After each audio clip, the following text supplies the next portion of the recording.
2, check. Hello.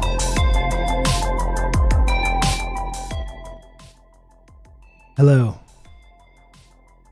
Hello, folks. Hello, friends. Hello, chat. Hello, community members. What is up? What's up, guys? Your broadcast desk looks so bright and cheery. It's really dependent on the level of natural light. This like my office here can be either very, very bright or very dark. Sometimes it starts as one and it transitions to the other. Right now I got just tons of natural light going on. I'm radiant. Oh, thank you. I am glowing. I'm radiant. I'm getting all kinds of nice comments here. Wow. I also groomed myself a little bit more. I got a haircut and everything, looking more profesh. Yeah, right now very, very, very, very bright. I usually have like this divider kind of thing in front of the window in front of me, and today I just, it was a nice day and I'm cleaning up a little bit, so I opened up the doors, the windows, took off the divider. It's nice and bright. I got a little breeze going through. It's a nice afternoon. Get some fresh air going, you know. Radiant Rob Fortnite skin pack. That's right. That's absolutely right. I wish I should be a character in Fortnite. I'm a professional gamer. I'm a professional gaming streamer. I'm a professional Fortnite player. I've probably made like a good $20-25 overall in my professional Fortnite career. That qualifies. That qualifies as being a pro. I should get a skin in the game. I think I should get a skin. Why not?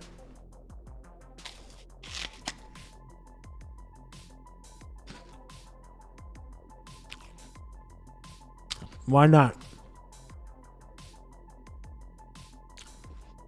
Which TRRS merch would you be wearing? I would probably be wearing like, because, you know, I've talked about, we should have a tourney, man. That would be great. I've talked about how I have some official or like unofficial TRRS tracksuits. When I combine, you know, the hoodie with the pants, same colored pants. So I'd probably have a few color options. I'd have the black option. I'd have the blue option. I'd have the gray option. I need to get red pants so I can get a red, like the possibility of doing an all red a TRRS outfit. Like if I should just get like, yeah, I should get some red 5-inch inseam shorts to pair with this shirt that I'm wearing right now. That'd be a good look. 3.5. Oh my. Dare I? Dare I go down to the 3.5? I think I do dare, actually. I think I do dare.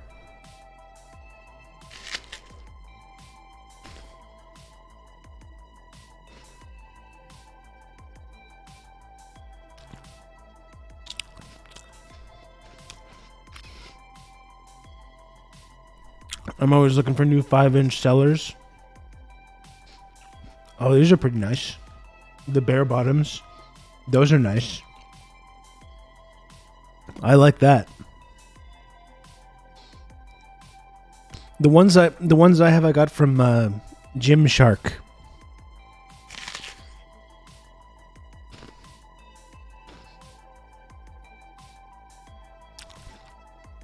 Gymshark makes a very good short.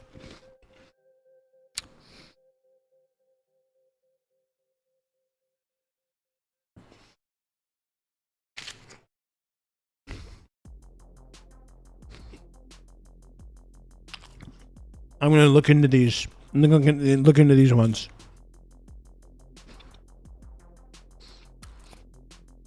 Bare bottom. I think the ones I'm wearing right now are moose head. Although, I think I need to go shorter. It's only like...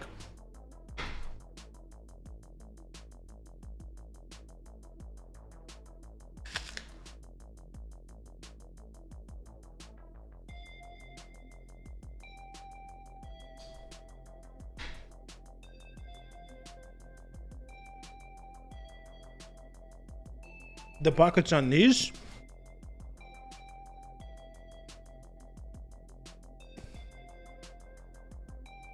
Don't worry. Don't worry, Johnny. My shit is secure.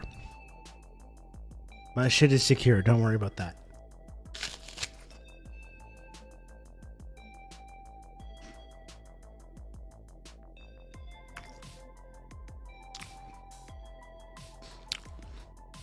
I know some of you freaks and weirdos would probably appreciate that, but not going to be happening today.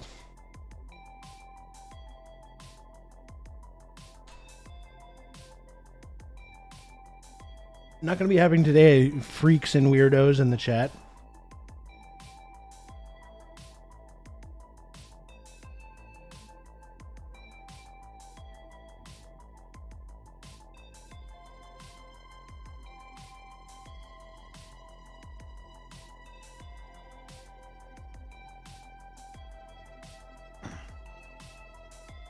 Didn't get it on CP77, though you might hear.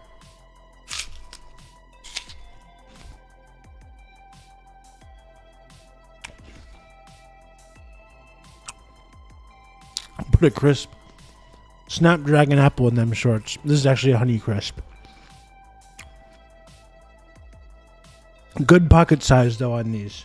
These were Moosehead, which is weird. I ordered 2 pairs of shorts from Moosehead. These like jogging pant material shorts. And this one, the pair that I'm wearing right now, I like them. I enjoy them. You know, they fit pretty good. They're comfortable. I got an identical pair in yellow, though. I got some yellow shorts, some bright yellow jogging pant material shorts, and I hate them. I can't. There's nothing that I can wear them with. I don't think I've even worn them once. Even when I go to wear them like around my place, I'm like, ugh. Even if I'm like not seeing anyone, just to relax in, I'm like, get these off. I don't want these. I don't know. I have like a visceral distaste for them.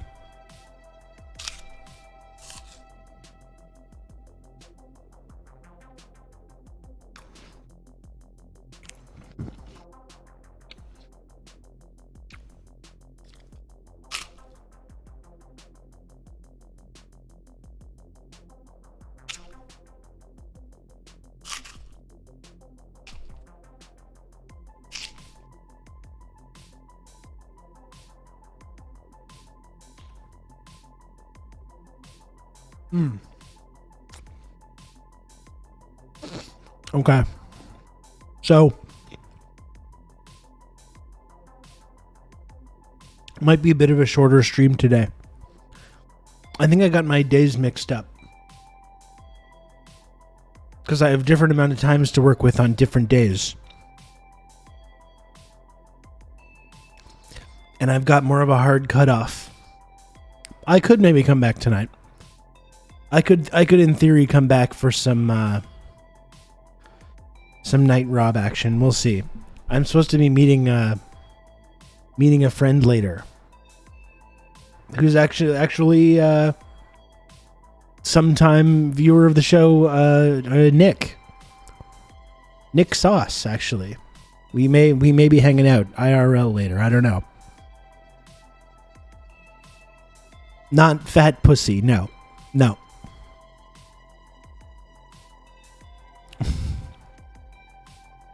We've unfortunately lost touch. With my childhood friend Fat Pussy. Unfortunately, you know how it happens when you get older. You know how it happens when you get older. You start losing contact with people that you once considered close personal friends. Excuse me.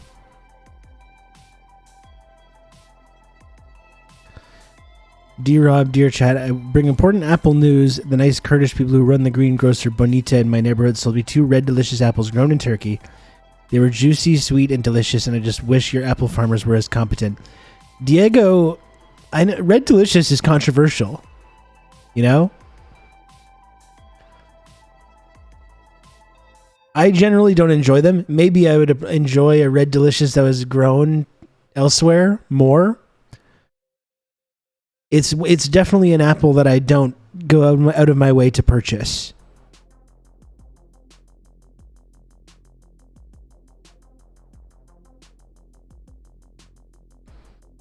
Red Delicious more like small, bland bag of sand. I mean, this is gonna be controversial.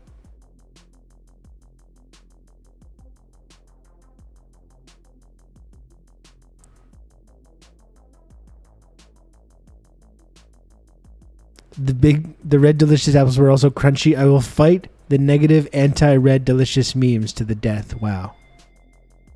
Wow. I don't know. I don't know what to believe, folks. I don't know what to believe.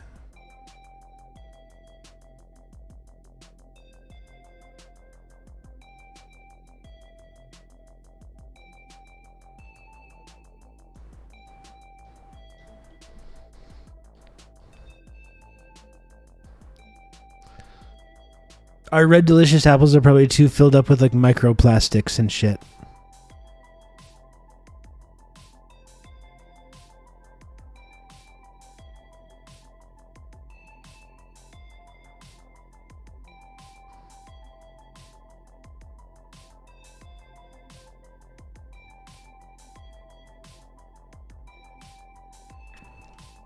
Our apples are just entirely filled with microplastics and cancer-causing agents.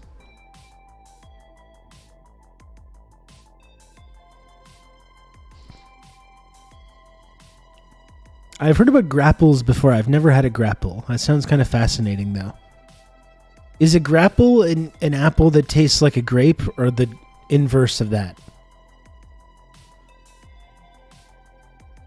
Microplastics are flavor enhancers. That's right. That's how you know it's good. It tastes like freedom, okay? Eating microplastics and all these kind of weird preservatives and toxins. It's called freedom. No one's going to tell me how to live. None of these like high-minded, highfalutin scientists and doctors are going to tell me not to consume unhealthy amounts of microplastics and other carcinogens. Okay, no lib doctor is going to tell me not to do that.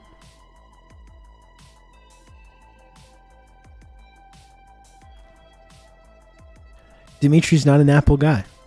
Interesting.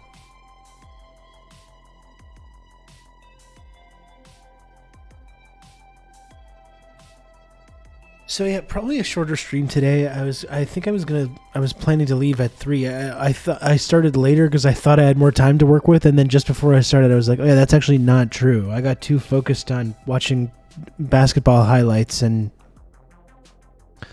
the inside the NBA reactions this morning, and I was like, oh, I got to start actually doing things that I'm supposed to do. I have work to do. I have to clean and stuff. Science schmience. That's right. Thank you. Some pretty entertaining NBA action last night, though. I'm sorry, our friend Dakadoon suffered a devastating loss, which I was sorry to see. The Grizzlies, and also a very bad loss for them in a game that they probably should have had. I don't get, Dylan Brooks and the whole thing with like him and LeBron. I don't even mind guys in sports or the NBA or whatever talking trash and being confident and brash or whatever. Like, I like that generally, but like, there's a difference between that and winning one game against the Lakers, including one of the greatest players to ever do it, the all-time leading scorer, and then start popping off about how he's old and washed and everything like that. I don't know. That just seems like, again, it's not like, oh, who shows some respect or they should never talk or be cocky or whatever. But it's like, maybe you can not, give extra motivation to literally one of the greatest basketball players of all time that you're trying to beat in a series. That's just dumb.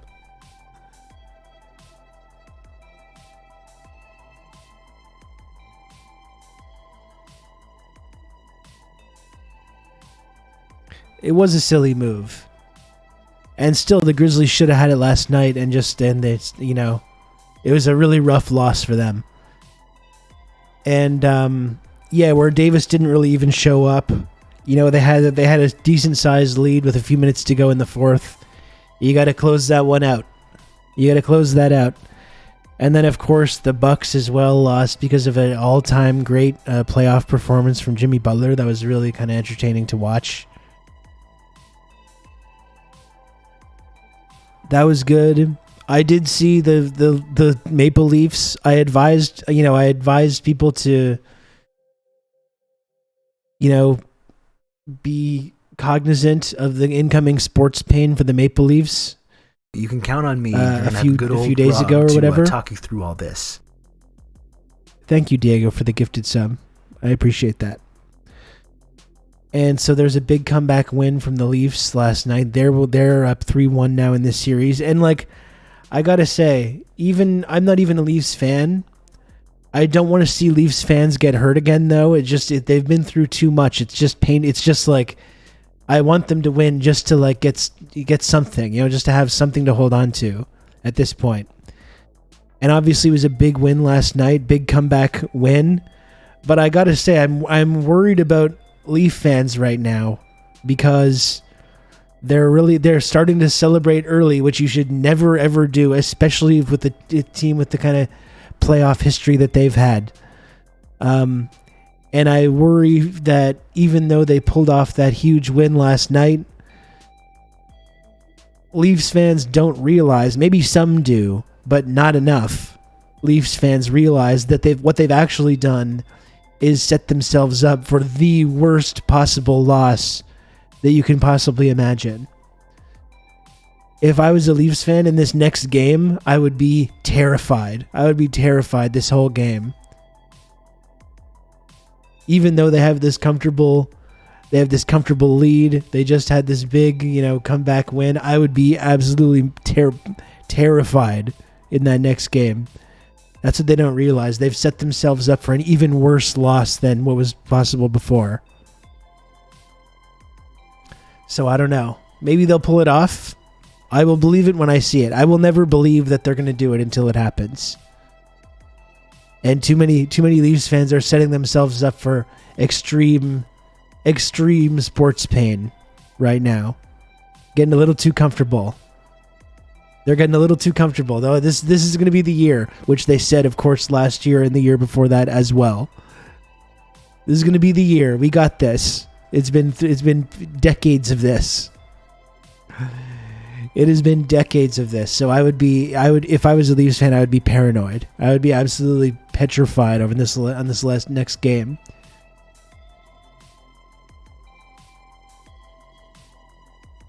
I don't know.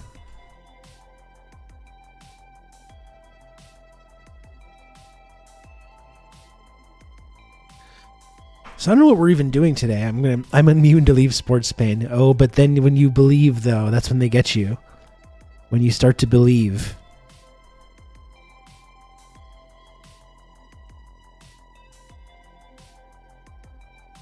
Hello, Netlocked. What's up?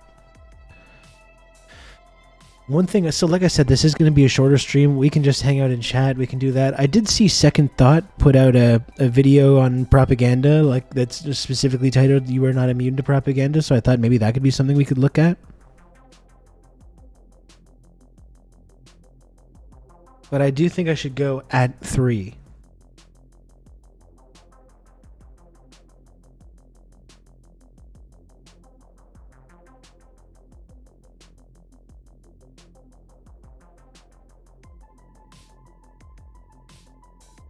So I don't know. What do you folks want to do? Do you want to sit around and chat about sports all day?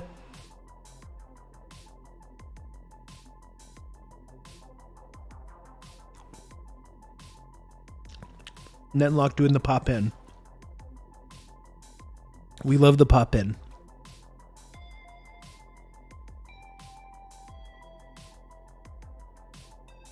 Did you see WWE's new consolation prize? I did, yeah.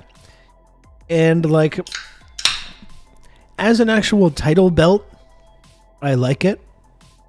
I prefer the big gold belt, obviously, the former WCW title and the former World Heavyweight Championship. That's one of the best wrestling belts of all time. I do like this new belt. It looks more like a wrestling title. Again, not as much as what it's kind of based on. I prefer it to the other world championship. But I do think, yeah, like what you're saying, the actual belt I think is nice. And I'm sure that like they can have some great matches and give that belt meaning by competing for it. But number one, I've never liked the multiple world champion thing in the first place. I like how in wrestling, whether there's a brand split or not, I like to have just like one top champion. I just think it makes all the storytelling around that title a lot more impactful. So I've never really liked that. And it also just like, it automatically, I think, lessens the significance and the impact of Roman eventually losing. You know?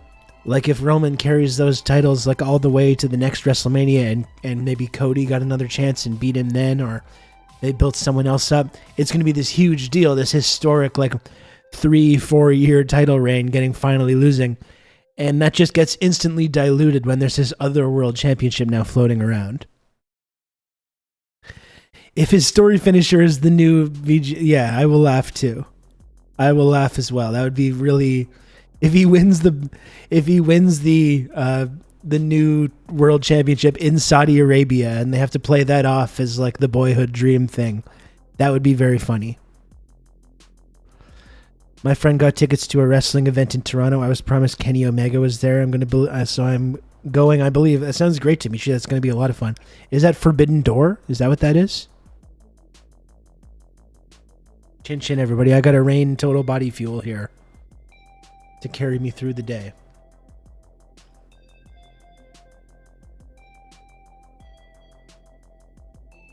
And Jay Schmaltz, I just have the regular Shin Ramen noodles today.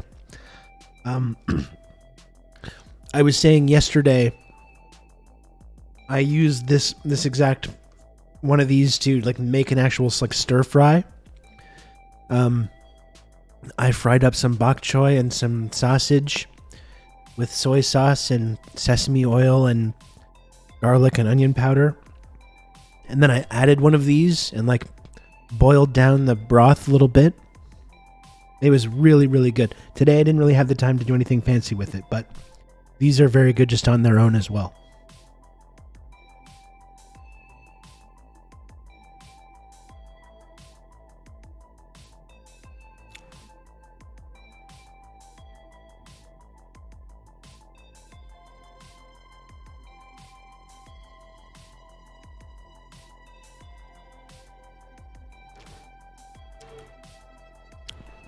I almost got some bok choy at the farm supply store this morning. Should have, but didn't want to mess with getting it in today. I really enjoy it, honestly. I really enjoy getting bok choy and just like putting it in stir fries, putting it in ramen, just frying it up on its own as a little snack. I did on Sunday, was fucking fantastic. Yeah, that would be great, Dave. Please feel free. Again, I'm trying to get better at like making a serviceable version of some of those foods, you know? It's bastardized and westernized or whatever, but serviceable. That's kind of my cooking goal that I'm on right now. Trying to get better at that.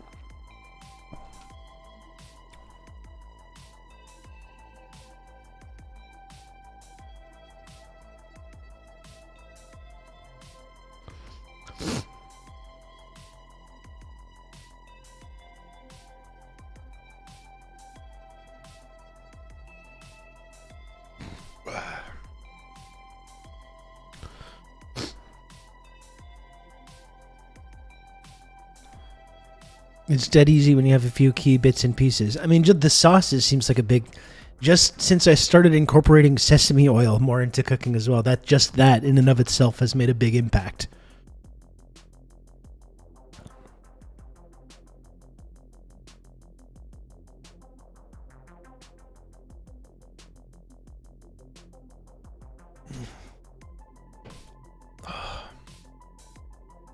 Oh, that's satisfying.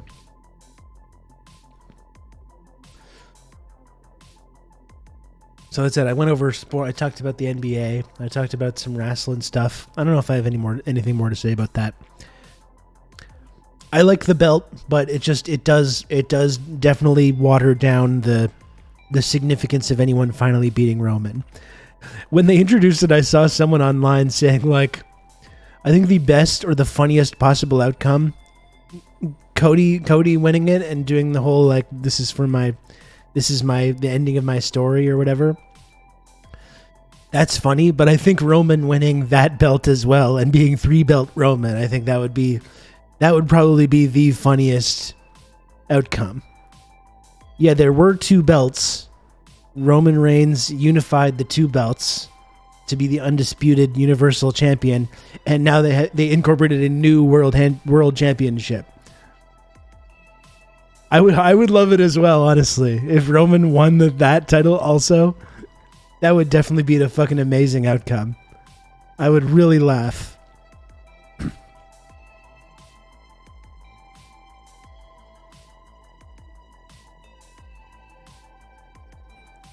That would be really great.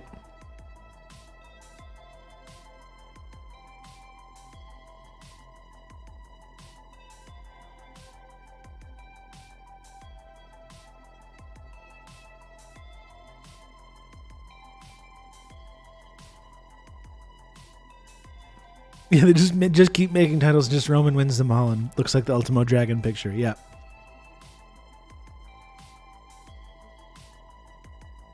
Will he win it by Solo getting ejected, then just coming back anyway, and Samoan spiking Cody?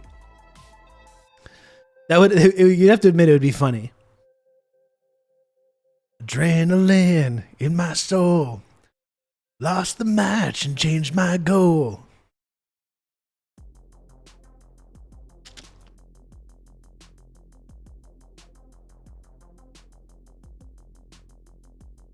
That would be the funniest outcome.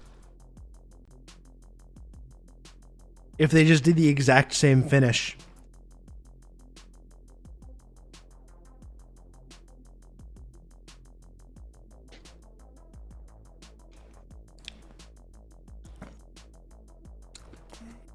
Is he going to beat Brock, or are we getting hard times Cody Rhodes?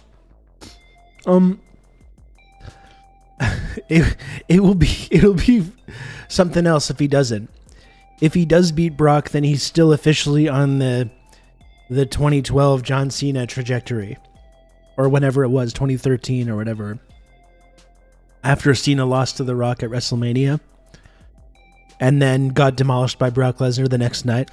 This is when I first got like hooked again on wrestling and watching it again.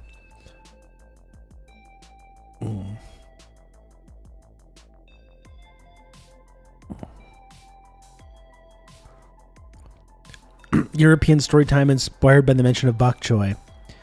When East and West Germany reunified in 1990, they started research on the health conditions of the two Germanys, fully expecting East Germans with the inferior access to internal trade and the vegetables, fruits to being the least healthy, but thanks to their massive consumption of cabbage, they turned out to be healthier on average than West Germans. That is a good story. I was reading as well how after the reunification of Germany, they did all these efforts to like research, to like investigate the crimes of the Stasi or whatever, look at all the horror stories that we've heard about East Germany and the surveillance and the torture that was going on. And they've really tried to find evidence of that, which they could use to like prosecute people. And there's been evidence of like a small handful of cases of these kinds of like violations, the surveillance or torture or anything. The idea that this was some widespread practice in East Germany, they've really tried to look for evidence of that and have never found any. That I think is kind of funny as well. But when we talk about East Germany and the West, everyone was being under surveillance, and the all-powerful secret police were out just kidnapping people and torturing people. You know, that's what we hear about East Germany.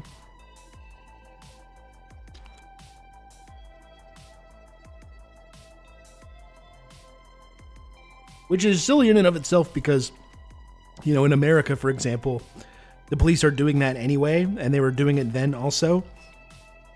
Like, look what the fucking Chicago Police Department has been doing for decades, for generations. You can count on even me. if all that You're gonna shit have was good old true, Rob to talk you through all this. even if all that shit was true, it would be like, well, so what? It's hypocritical, but there's really no evidence that there's any truth to that whatsoever. When I think of East Germany, I think of state-funded gay clubs. There we go. This book seems interesting.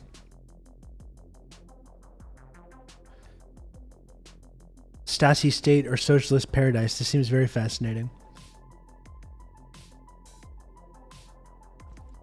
You don't even need to compare it to the U.S. and COINTELPRO. You can just compare it to the West German secret police. Yeah. Diego, thank you for another gifted sub. Diego, thank you so much for supporting me, supporting the work that I do.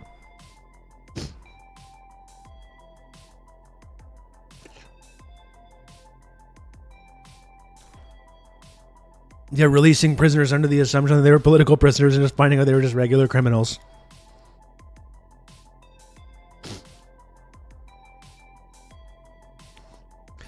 That fucking East German theme song goes so hard, too.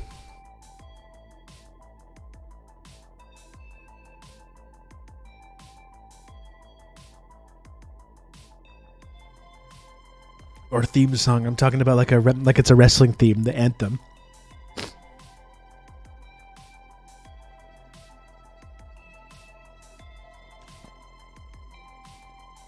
East Germany scores higher on transsexual rights than West Germany. But East Germany's more humane laws may not prevail in the new reunited country. As it stands now in East Germany, men and women 18 years and older have been able to receive government-sponsored sex reassignment surgery, get married, and adopt children. Which is incredible, too, because considering I saw a take from one of these, patriotic socialist types saying, oh, you can't be transgender and be a communist. Just completely fucking ahistorical. Or that people will point to, things in the early Soviet Union when, homophobia and transphobia was just widespread throughout every society, and suggest that, people were, uniquely persecuted in these societies, which, in comparison to our own, which were also deeply intolerant. But then you have these cases Cuba today. Cuba has progressed on this. And Fidel even talked about being wrong about that. To the point that Cuba now is one of the leading nations in the world in terms of with their new family law and promoting this kind of inclusivity. And then you see examples from Weimar Republic era Germany or East Germany, where these rights, they were way ahead of the curve and way ahead of their times in terms of gay rights and trans rights. And suggesting that somehow socialism is hostile to this is just fucking preposterous.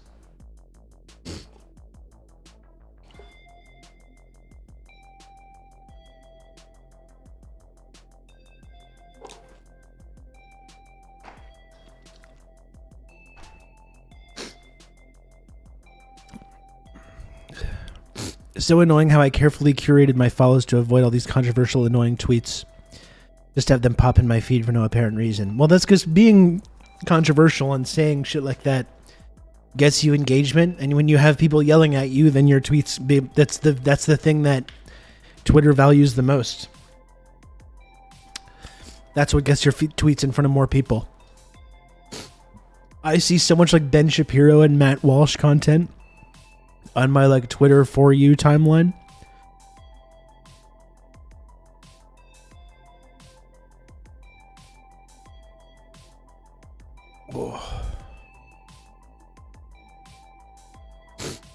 Wait, before the Nazis, it's not like it wasn't illegal, it just wasn't prosecuted as hard in cities. Yeah, but that's the thing, before the Nazis, there was, movement being made on that in terms of, especially talking about gender issues and things like this. So it was still very progressive in terms of the willingness, in the cities, to study this and create communities, for people. And then, of course, the Nazis, when they came to power, especially targeted these communities for persecution. It's not that it wasn't illegal, but there was this kind of progressive trend going in that direction.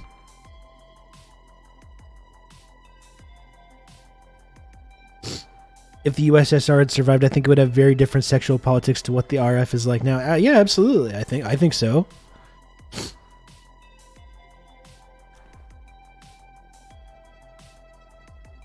You know, and like that's the thing. The way that the RF does treat these things is fucking abhorrent. You know, it's fucking horrendous. I think we can acknowledge that. It doesn't mean that we should like pink wash imperialism. We shouldn't use like the LGBTQ rights as a wedge to support or uphold or promote Western imperialism. But yeah, it is fucking abhorrent though. That's why it's frustrating seeing these like patriotic socialists or whatever you want to call them that have kind of taken up this explicitly like Russian chauvinist position because of they themselves have become confused by the role that they play in this part of like anti-Western alliance that's been forming. But then they think that we need to import all these like reactionary views about sexual politics, which is fucking nonsense.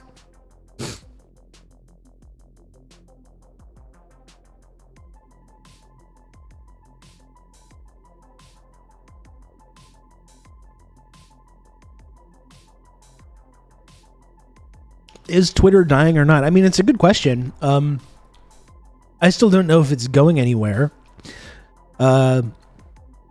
It's definitely changed a lot. It's very funny, the whole like pay to play blue check prioritization thing now. I was actually reading a funny like summary of it. The way that he's specifically empowered like the worst posters, the most antisocial people.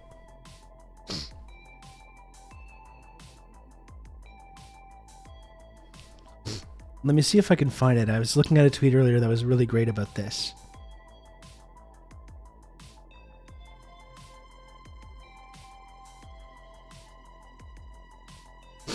There's this. Let me start here.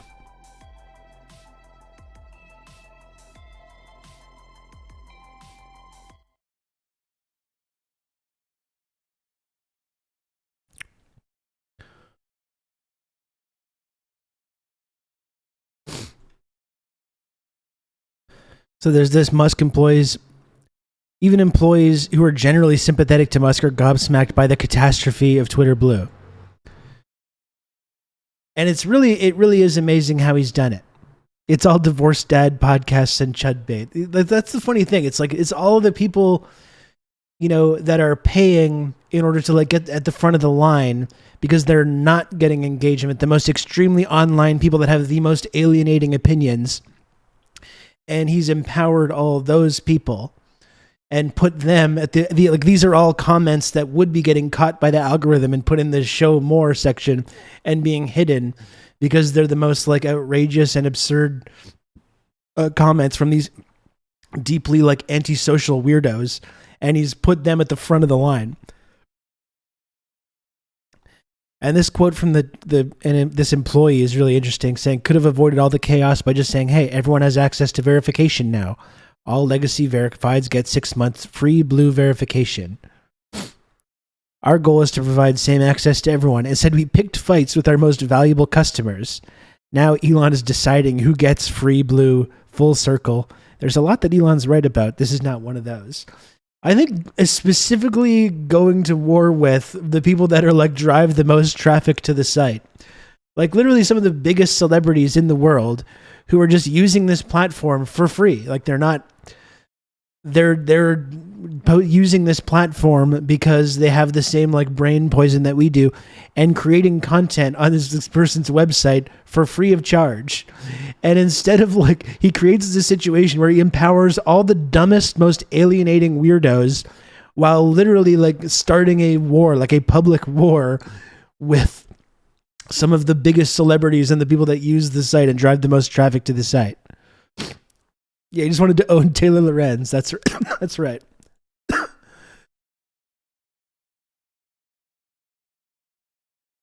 Yeah, no one tell Elon about Twitch gifted subs for sure.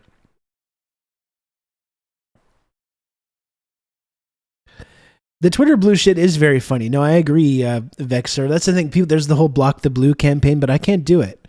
I can't block it because the content is just like it's bad, but it's funny in its badness though. You know, I actually like seeing what these people are saying. I think it's fucking hilarious.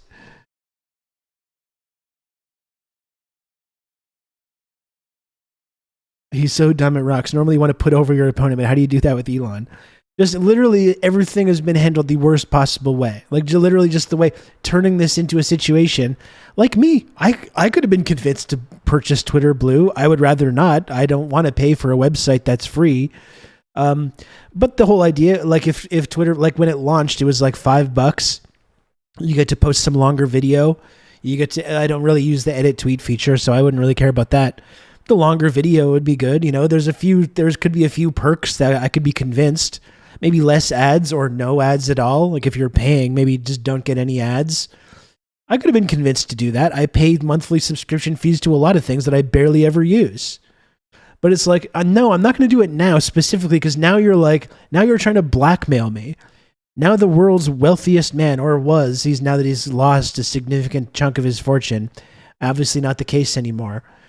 But now that you're trying to like blackmail me and insulting me while you do it, no, I'm not giving you my $5. Like now it's like on principle.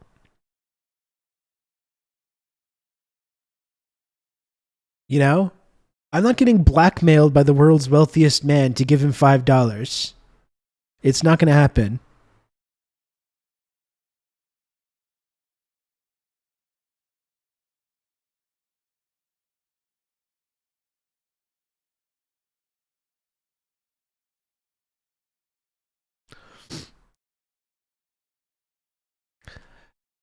I want to see if I can find that the other tweet that I was referring to. I'm going to try and find it. Just let me go blow my nose, okay? I'm going to blow my nose and I'll be right back. You're still there, right, chat? Someone said F.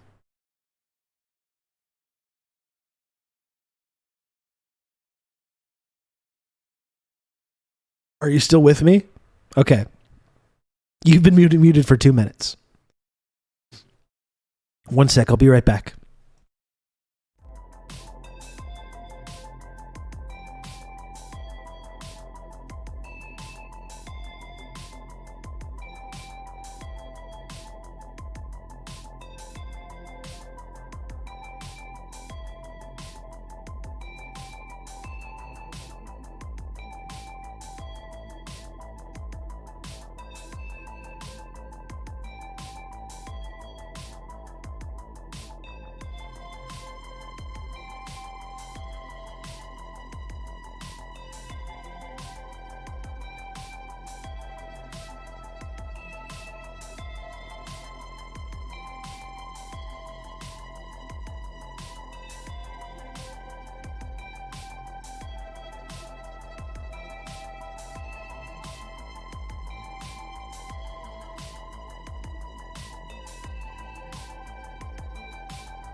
Yes, it is subversive. This is the most subversive chair that's available on this platform. Yeah, I saw that tweet that said they'd pay $8 on all kinds of dumb shit to actively not pay for Lou as a feat. Do you know how much fucking random monthly subscriptions I probably have that I barely ever use, you know?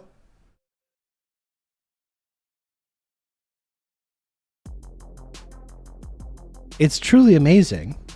I would rather use the $8 for chicken nuggets. Yeah, I agree. I agree with that. I wonder if I can find the other tweet that I was referring to. Let's just look into some of what these tweets are, though. Some of these blue check accounts. Imagine having a blue check on Twitter. Can you imagine being one of those nerds? Wow. You know, in my defense, though, it's not like the situation prior to that was great. A lot of very annoying people did have blue checks, and a lot of very annoying people not only had bad takes and opinions, but also did believe that they were somehow superior because of this. I don't want to say the whole previous system was perfect or anything like that, although it's significantly worse. Like if you thought blue check opinions were bad before, and in many times that's not incorrect. You know, there is definitely elements of truth to that. But now it is significantly worse. Now it is significantly worse. And that's the thing for me, like I got my blue check from like writing articles about pro wrestling and Vice Sports and stuff like that. I at least tried to use my blue check to like intentionally spread misinformation and like do funny shit with it. You know? Skip the Twitter blue and just get some iced coffee. That's right. And you get your name on it at Starbucks.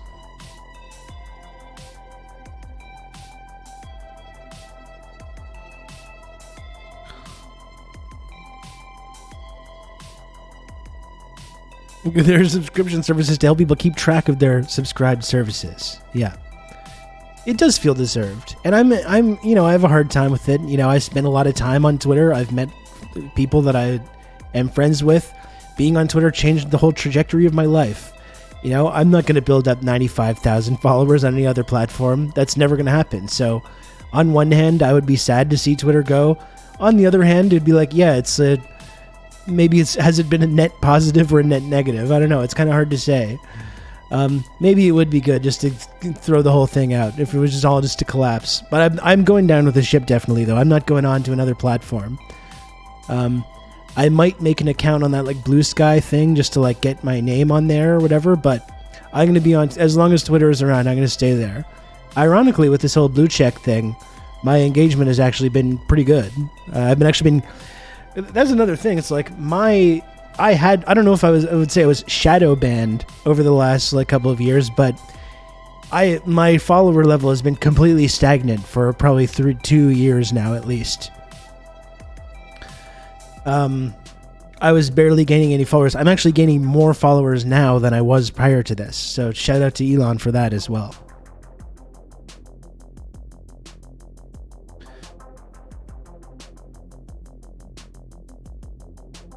Blue Sky is Jack from Twitter is doing it's a Twitter clone from Jack, I guess. But you know, that's it. And maybe if Twitter goes away, I'll end up being somewhere else. But like, I'm not building up 90. I'm not doing all that shit again. It took me 10 years.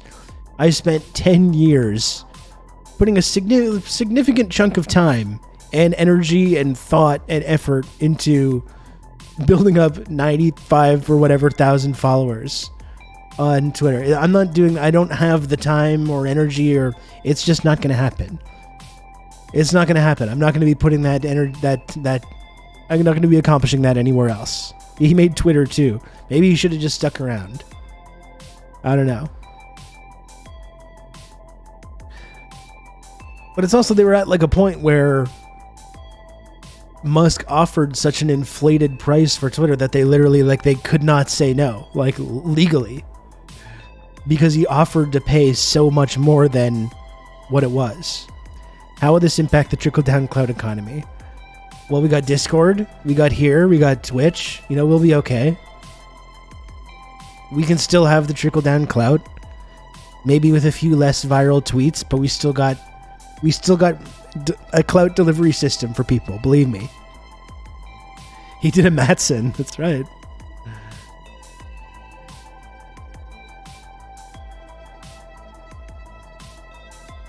The clout is still flowing, exactly. Sorry, I'm gonna put that off again. But this is the thing, I can't block these people. I can't.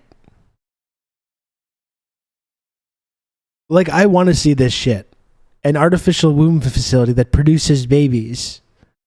Up to $30,000 for facility. This is not a clip from The Matrix. Facility powered entirely by renewable energy. I wouldn't see this post if all these people were blocked.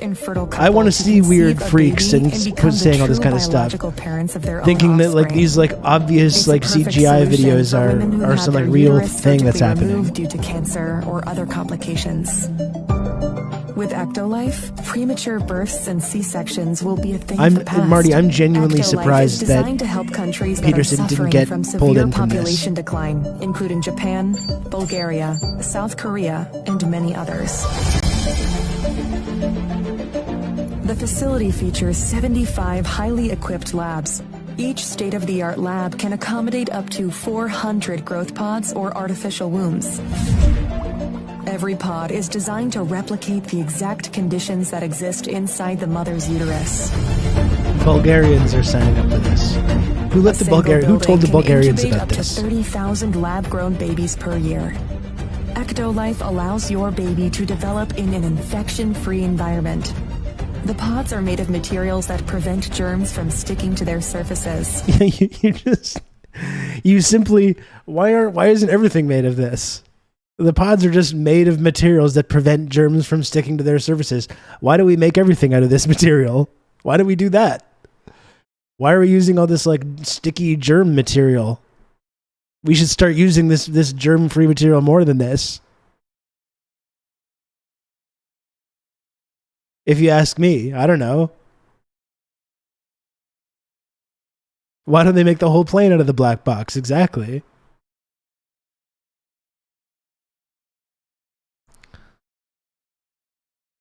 Sticking to their surfaces.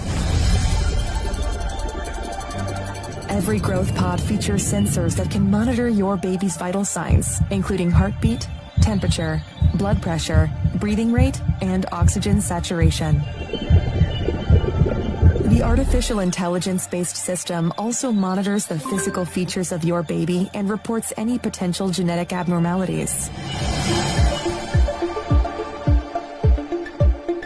This is not a clip from The Matrix. It's significantly lower special effects than The Matrix. On the developmental progress of your baby. These data are sent directly to your phone so you can track your baby's health from the comfort of your zone. They're like having sex while they're looking at the app also provides baby you with a high-resolution vital live signs view of your baby's development. A special section in the app allows you to watch a time-lapse of your baby's growth.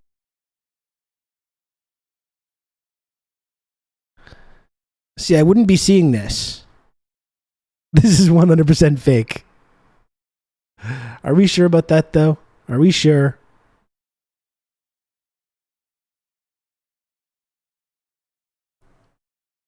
There was this as well. Like, I was enthralled with all these posts over the weekend. I was totally enthralled. So here you have Musk over the weekend with his, like, checkmate. Because he was starting to just like give blue checks to people who didn't want it, like Drill or whatever. Drill was starting the whole block the blue campaign. And Elon thinks he's like clever by forcing people to take this product that they don't want and didn't pay for and just slapping a label on their account that's like, no, they verified their number and they're part of this service, which I don't believe is legal. Number one, I don't think it's legal to like just like suggest that whatever celebrity uses this service that they clearly don't. You know, it's like if I put a label on LeBron James's account that he's a dedicated TRRS watcher. You know, that's not true. I wish it was true. I wish LeBron James did watch this program, but he does not. So that would actually be a form of false advertising were I to suggest that in some official capacity he's a viewer of this show. He did verify Drill for a while, and then there was this whole back and forth where he started saying all kinds of crazy stuff and was also changing his name so the check would go away. And then there was like someone manually at Twitter, like manually putting it back every time he would change it. So number one, yeah, it's false advertising and not illegal. It's Taco Tuesday on TRRS, LeBron. He would be a great, imagine LeBron was in the chat right now. That'd be fantastic. He's already La China. He's already La China. We might as well get him to go all the way on this. So number one, it's not legal. Number one, it's like a form of false advertising. This whole like checkmate thing, forcing these celebs to take the blue check when they're like, okay, I don't want it. Number two, this is a product that you're trying to like encourage people to purchase. You're trying to encourage people to purchase this product, and now you're using it. You're giving it to people for free as punishment to own them. You're forcing people to accept this product that you're trying to get other people to pay for in order to own them or to like. You can count on me. You're gonna to have punish good old them. Rob to talk you through You know? all this. I don't know if that's the best marketing strategy. I don't think it really makes your product look really that appealing when the biggest celebs in the world are saying like, no, I don't want this, and you're just forcing them to take it to like make them mad. I don't think that's a really good marketing strategy. And I must say thank you to Anonymous Gifter for gifting a tier 1 sub to new valued community member LeBron James. Wonderful. Yeah, imprisoned in the yoke of the blue check. So that's it. Number 1, you're false advertising. Number 2, you're going after your biggest users, picking a fight with them and forcing them to accept this thing that they don't want in order to own them. So just on a few levels, I don't think it is quite the checkmate that he's making it out to be.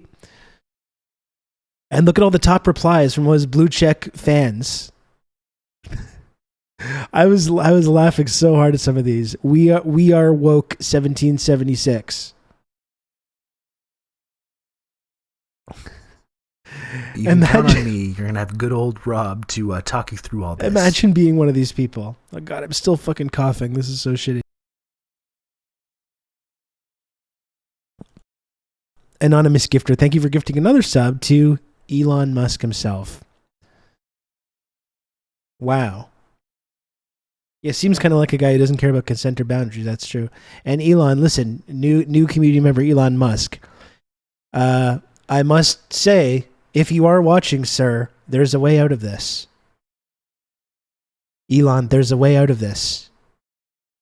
Everyone hates you. You spent $44 billion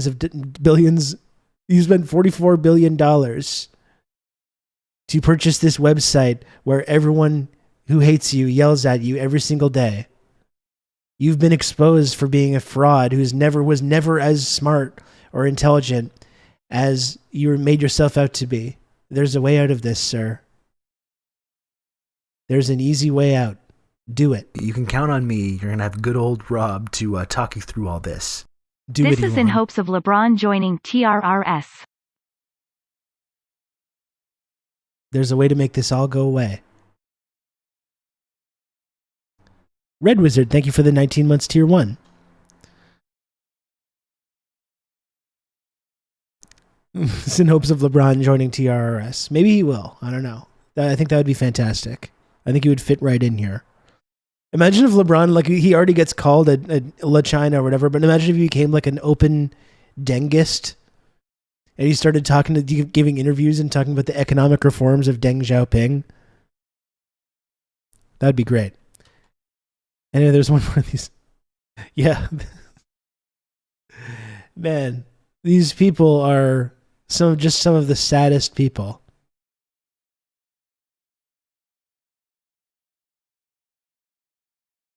The absolute saddest people. I hate this timeline where trollish billionaires are making us gawk at their bizarre IRL wrestling storylines. Yeah, I mean, it's painful on one hand. It is very entertaining, though. I must admit that. At the very least, it is entertaining. Like, I was having a wonderful time on Twitter this weekend just looking at all this stuff. I think it's very entertaining. And that's the thing. It's like he's lost so much money. Not only in this horrible investment that he made to buy this platform, but the way that his entire grift has collapsed. There's so many people. If this guy just kept to himself, there's so many people that would still believe this whole thing about him being this brilliant engineer, designer, whatever people he's made people believe. People would still believe that. The fact that he can't help himself and he's exposed himself as being not only just a mean, cruel, shitty person, but also dumb, like not intelligent.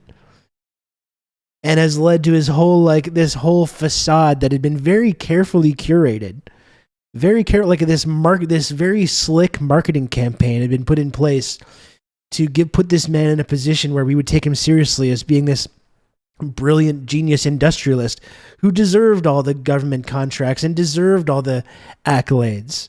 There was a very slick marketing campaign that was put in place to convince people of that. I think at one point I bought it as well. I've talked about this before. I bought into this as well. I gave up on it a while ago, but there were still lots of people that did buy into it. And he's literally exposed himself to even people that would have been on board with still continuing to perceive him that way. Yeah, and they did he tried to get out of it, and he just knew that he couldn't, which makes it all the funnier.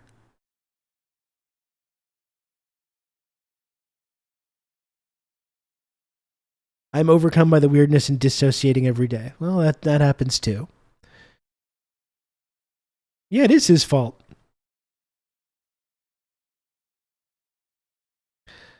Why don't you half the value of a company within a few months if you're so smart? Why don't you blow up a spaceship shortly after launch if you're so smart?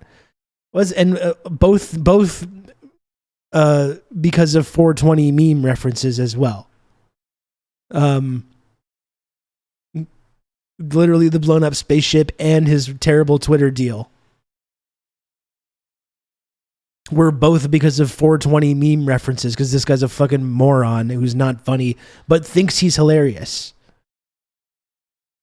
And that's the amazing thing about the spaceship too. Not even that it blew up, but the fact that because of this rush timeline, the whole launch pad exploded as well. All these things that we didn't even hear about the day of, when they were still trying to spin it as being this big success. You had debris falling down on a town miles away from the launch site. It was truly a disaster. It was it wasn't just the rocket ship exploding that was a disaster. There's a whole investigation into it now.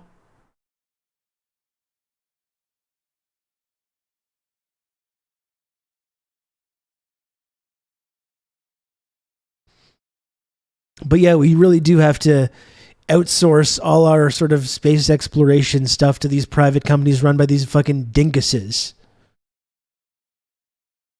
It's really a way better way of doing space exploration and this kind of stuff, rocketry, to outsource the production of these things to private companies run by these fucking losers, rather than just nationalizing the whole process.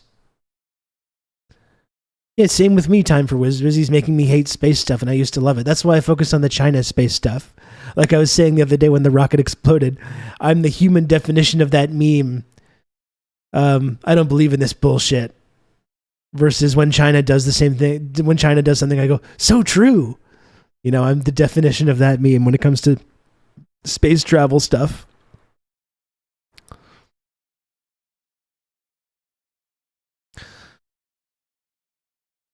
But he knows the deep state can't let Twitter completely fail, so he's just trying to extract as much as he can while waiting for a Chud government to bail him out. I'm sure he will end up getting a bailout. I think it's going to be a loss, but I don't know if I buy this whole thing about the deep state not being able to let Twitter fail. I mean, it's as much as it's a tool that they've used to propagandize people, it's also been a home of all kinds of commentary and analysis that I think these people don't want to get out there in the first place. I think there's YouTube, there's Facebook and Instagram and stuff. They've got their little fingers in. I don't think they would care if Twitter went away,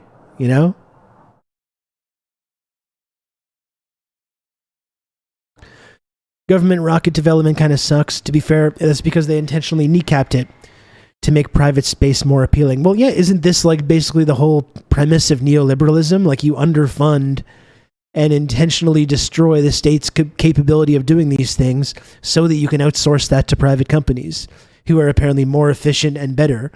But isn't that exactly what that process is about?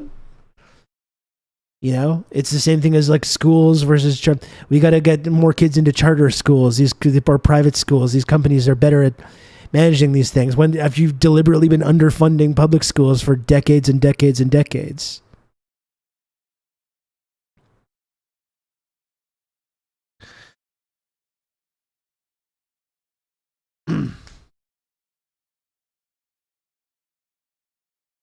How are they going to do regime change without Twitter? I mean, they've got plenty of. They were doing fine before Twitter. I mean, you can even argue that Twitter makes it more difficult to do because you've got people like in Bolivia, when Bolivia was going on or when Venezuela was going on, you had a lot of people on Twitter promoting really popular tweets, calling out these like coup attempts for what they were. I would say probably on more than other platforms.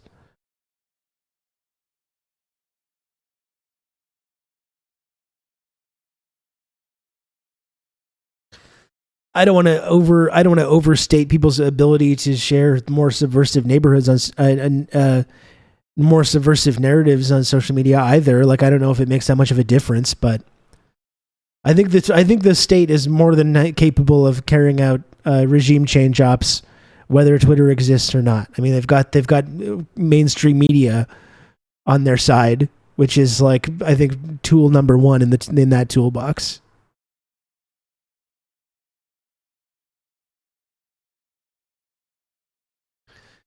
Yeah, I do love how Twitter has a bunch of shooters for the DPRK, including this guy.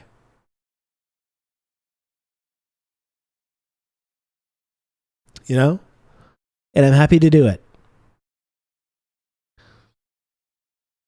This is precisely why they're more concerned with TikTok. More people use TikTok than anything else. Yeah, for sure. Well, and they don't have their fingers in TikTok to the same extent that they do in Twitter or Facebook or whatever else.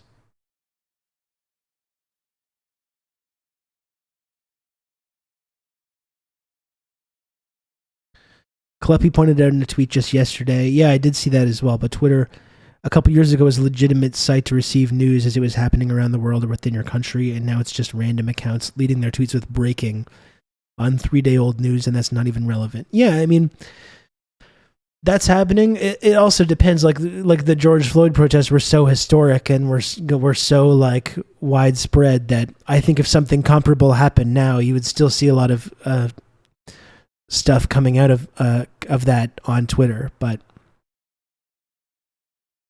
it's definitely true that its quality as being an actual source of news seems to have declined a lot.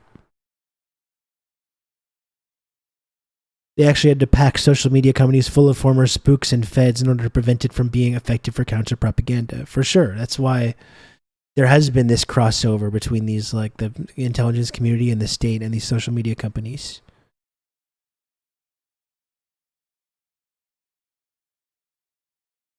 That was always the kind of silly thing about Elon suggesting that he wasn't going to be a part of that because he himself is a federal contractor as well with deep ties to the deep state and the intelligence community.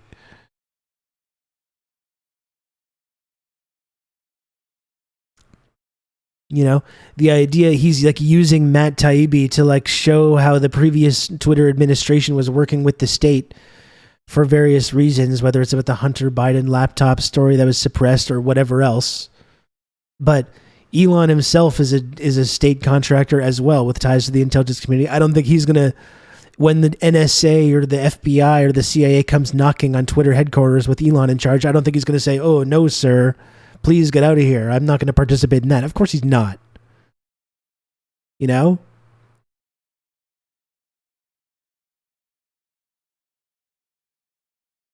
Yeah.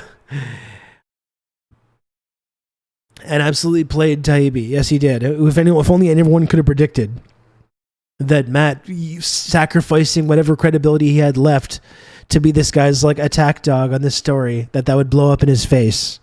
If only anyone could have predicted. The alt account thing is very weird.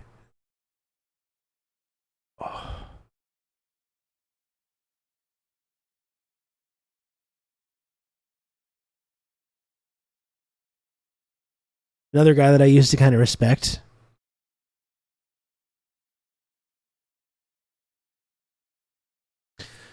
Let me just see if I can just find...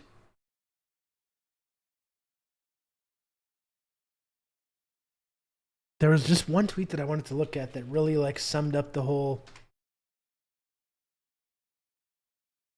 phenomenon so well.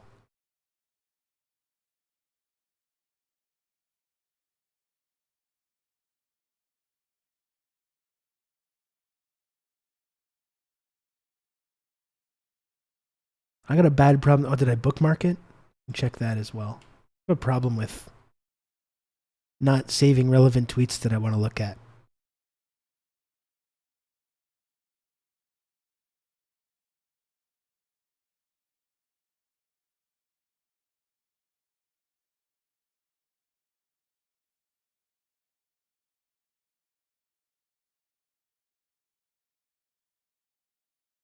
Just one moment, folks.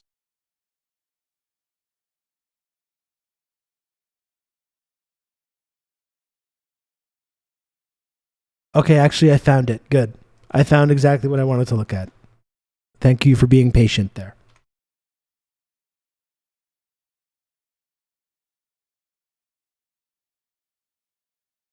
So it's this. I think this sums up really the whole like Elon blue check thing really, really succinctly.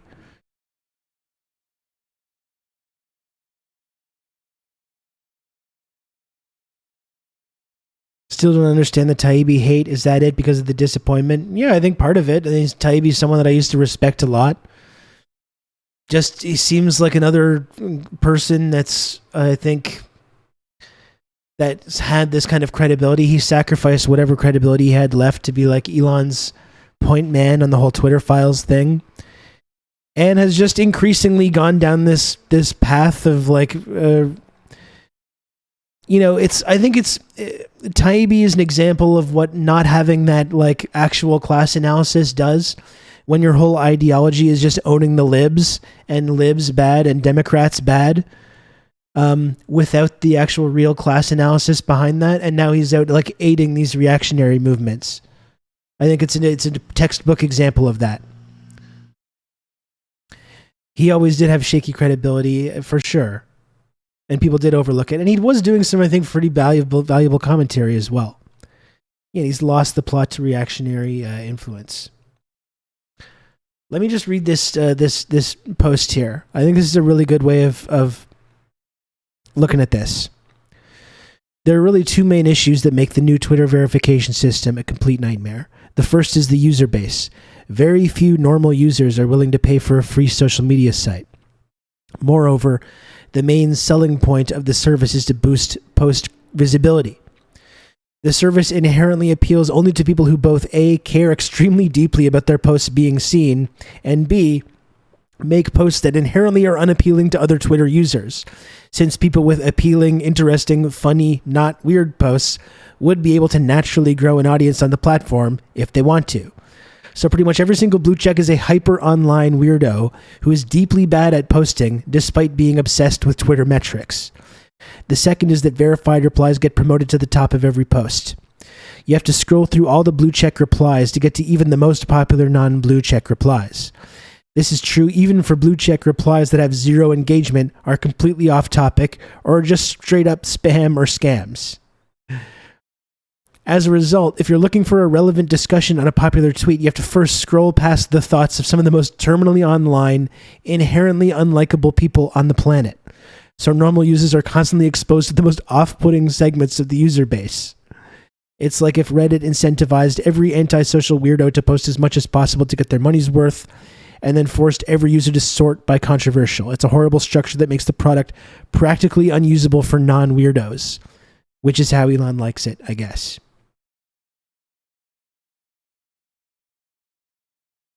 Imagine Reddit doing that. Exactly. Imagine if Reddit was filled with other antisocial weirdos. That would just be a disaster. But yeah, it's a very, very funny way of like going about things. And I don't know, you can just like look at these popular tweets now and just see now under every popular tweet the thoughts of just the world's weirdest, dumbest, antisocial, reactionary freaks and Elon fanboys. And now it's just, now in terms of from a branding standpoint, it's just inseparable. Having a blue check on Twitter now is totally inseparable from being one of these like Elon fan weirdos. So of course no one, even if they wanted to use the services or the perks that you can get, just don't even want to be associated with that, like me. And like I was saying, like since losing the blue check, my engagement is actually doing quite well. I've been making fun of these people and have pretty popular posts on that and have been doing better than I was before when I was, if not shadow banned, had gotten significantly deboosted over the last few years after gaining a huge following just talking about like Bernie Sanders and that kind of stuff. Like my following grew at like between 2018 and 2019, it went from 20K to 40K. And then between 2019 and 2020, it went from 40K to 80K. Like in 2 years, it doubled and then doubled again. And then after that, it's just totally hit like a wall. It's basically been impossible for me to grow. So I'm actually doing better now. So there we go.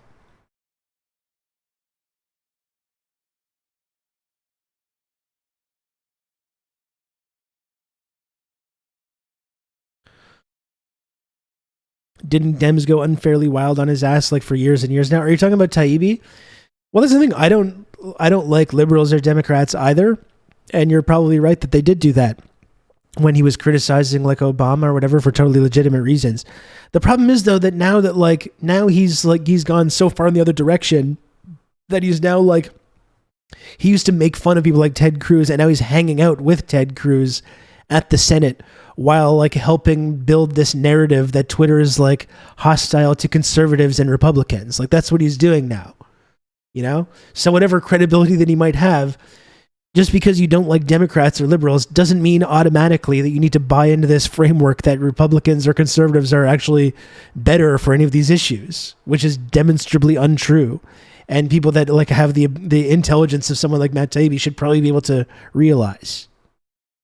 And that's what I mean. It's what no grounding does. It's what no theory does to an MF. It's when you don't have that theoretical basis or the class analysis, and your whole ideology is just libs bad, Democrats bad. You get nothing. You're on this like reactionary pipeline. You know?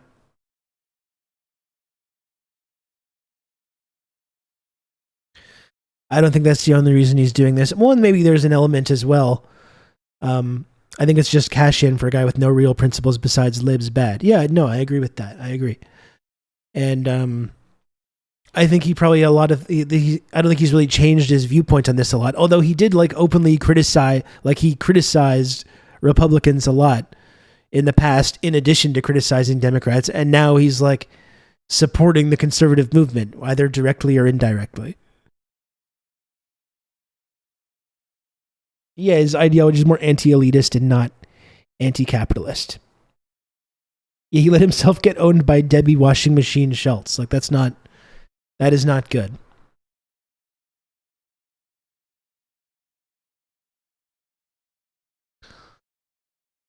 He thinks the Chuds are the real anti-establishment ones. Yeah, and you have to be fucking brain dead to think that.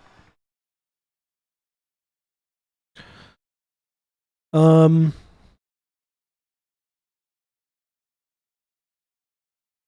just wondering about some more of these wild blue check takes.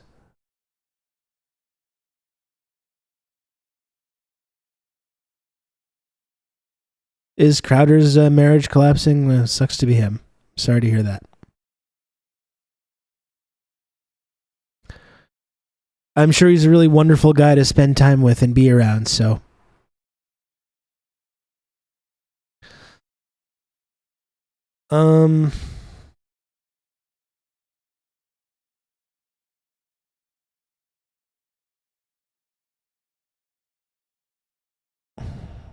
I wanted to maybe just find more of these dumb takes. Who are they all yelling at? Like anyone that's been complaining about this, like any celeb or whatever that's been complaining about this whole process, you have these legions of like blue check weirdos, antisocial weirdos just yelling at them.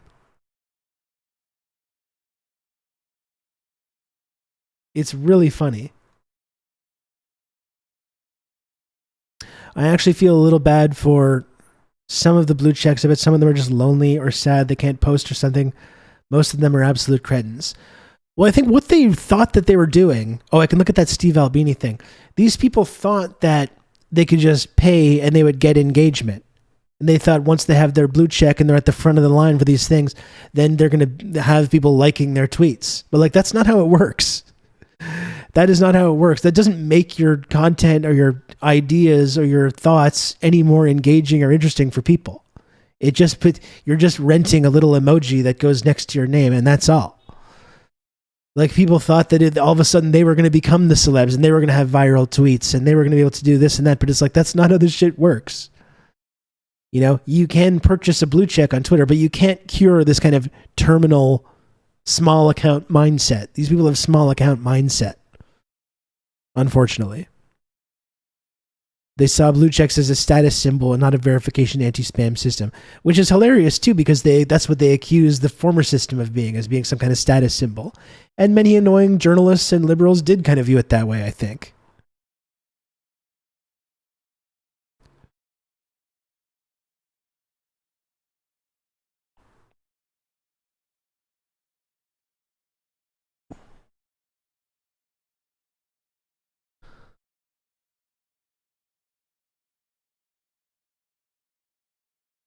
Like, this is funny. This is really funny. This is an example of this phenomenon. This is like a textbook example of this phenomenon here.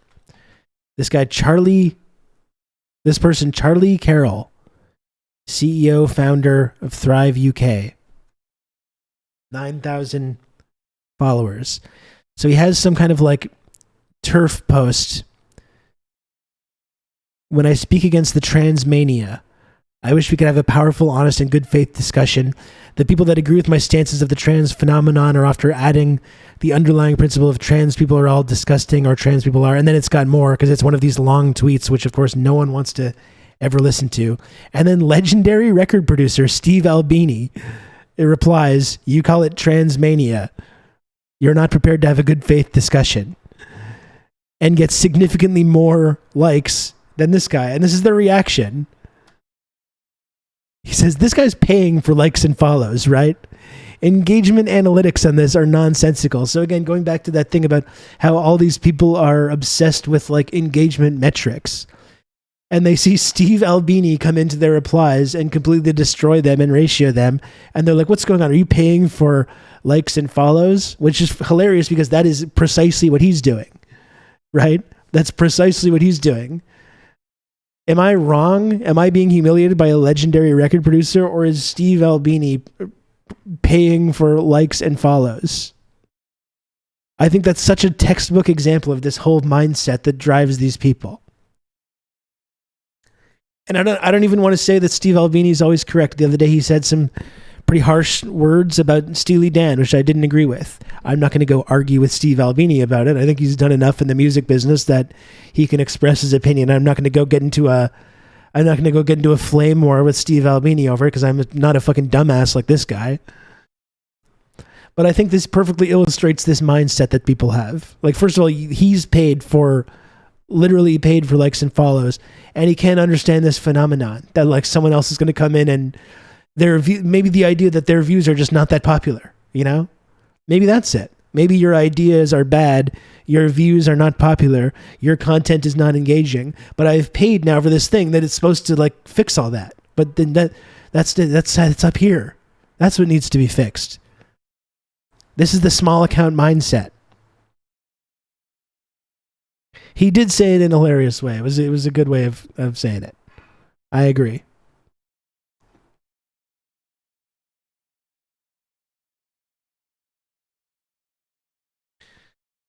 Anyway, I thought this was like a really funny example. They built a machine to perform the kick drum, did they? And yet it sounds like this.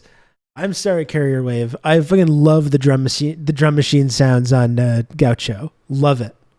I think it sounds fantastic to this day. Anyway, not to get too into that whole subject. Not to get into that whole subject. Not to open that whole can of worms. Yeah, he is funny. It was good.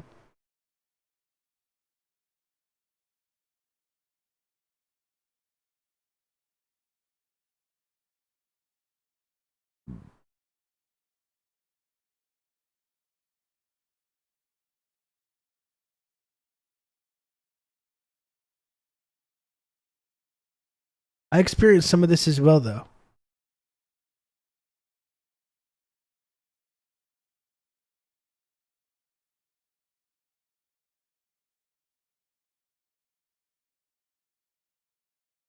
Yeah, this lady.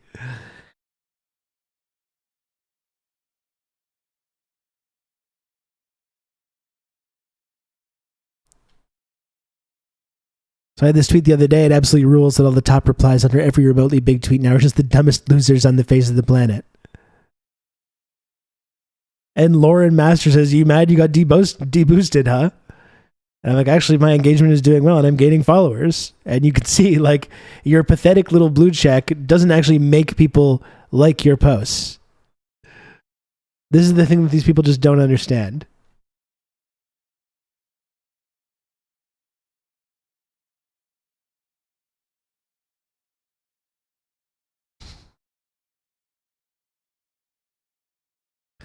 That's the thing. I didn't get deboosted. My check went away. You got 100 times the likes with half the views. Yeah, and these people just don't understand this. They think that we're somehow tricking them or gaming the system. And it's like, no, we're just not weird, alienating weirdos. And I actually have good ideas and not bad ideas. That's my main thing. That's the big difference. Yeah, the addition of the views makes the ratio so much more painful. It's true.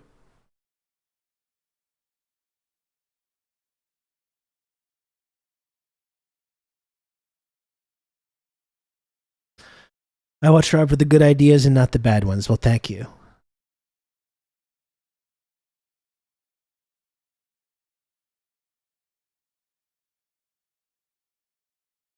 Anyways, that's the thing. Like, is Twitter collapsing? I don't know, but it's been very entertaining though. I watch Rob for wrestling takes only.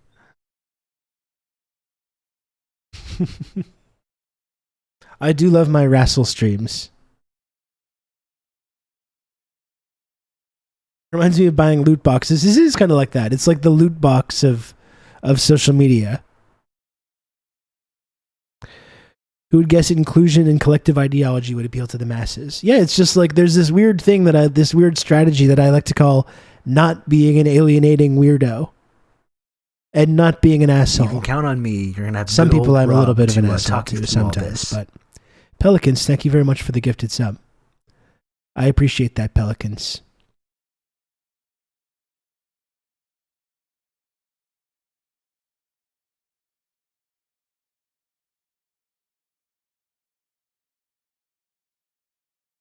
The chuds are fighting.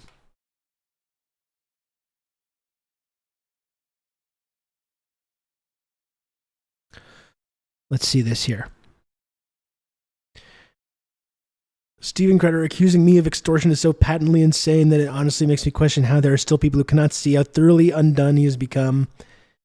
This is not stable behavior. He's a man on a spiral, outright bizarre and concerning. If you're going to use your children as human shields to block people from digging further into your divorce, please do so without inserting me into the narrative. I wonder if he's wishing he had taken that deal from Daily Wire. What did they offer again? What did they offer him again? Wasn't it like they offered him like 100 mil or like at least a ludicrous amount of money?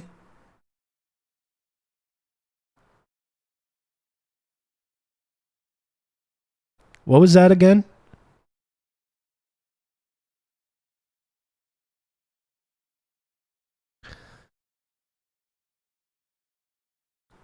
$50 billion. God damn.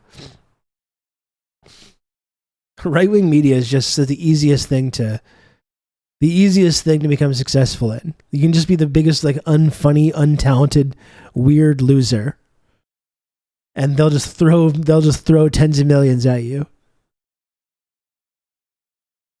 Yeah, and he called it slave wages. That's right. Yeah.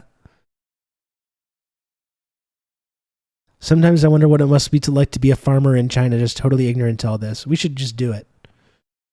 We should just do it, Johnny. Let's just go, man. Let's just go. Although they're on social media too now, and they do some of the best social media posts.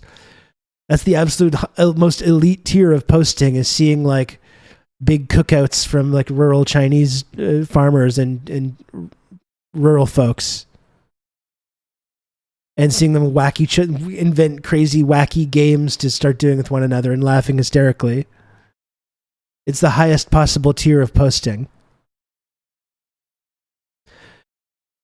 It's actually part of the CPC's poverty reduction program, though. Like during the pandemic as well, they were like giving smartphones and helping train rural farmers to like get on social media to like show their products and to show that they were doing. Like that's been part of their whole program. Yeah, so those are some of the best TikToks. Pangzai, of course, some of the absolute best content you can find.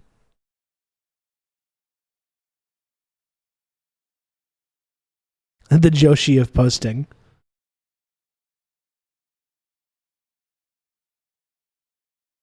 Steven Crowder will be homeless in 2 years, and the newer version of Steven Crowder will mockingly interview him as part of their Go Woke, Go Broke hour, brought to you by Black Rifle Coffee. I don't think we're that lucky. I think Steven's going to be sticking with us.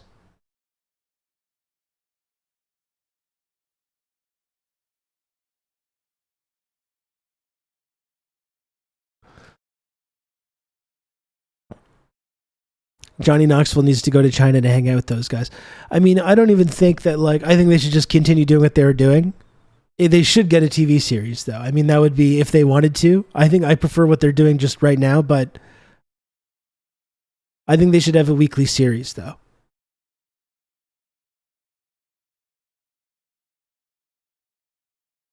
Like, the dumb Elon spectacle is entertaining for a bit, but where's the soul? Where's the beauty? I guess that's true. I just, you know, I'm sucked into it, Lana. I'm fully sucked into the. It's just the whole like driving past the car crash on the highway sort of analogy. You know, I just can't look away from it. I can't.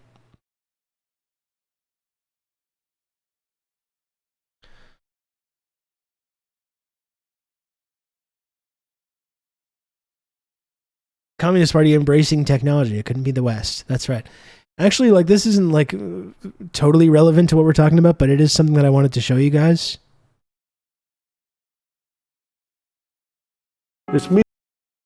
This is really amazing.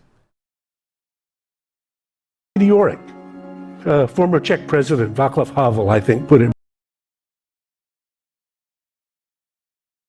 You know?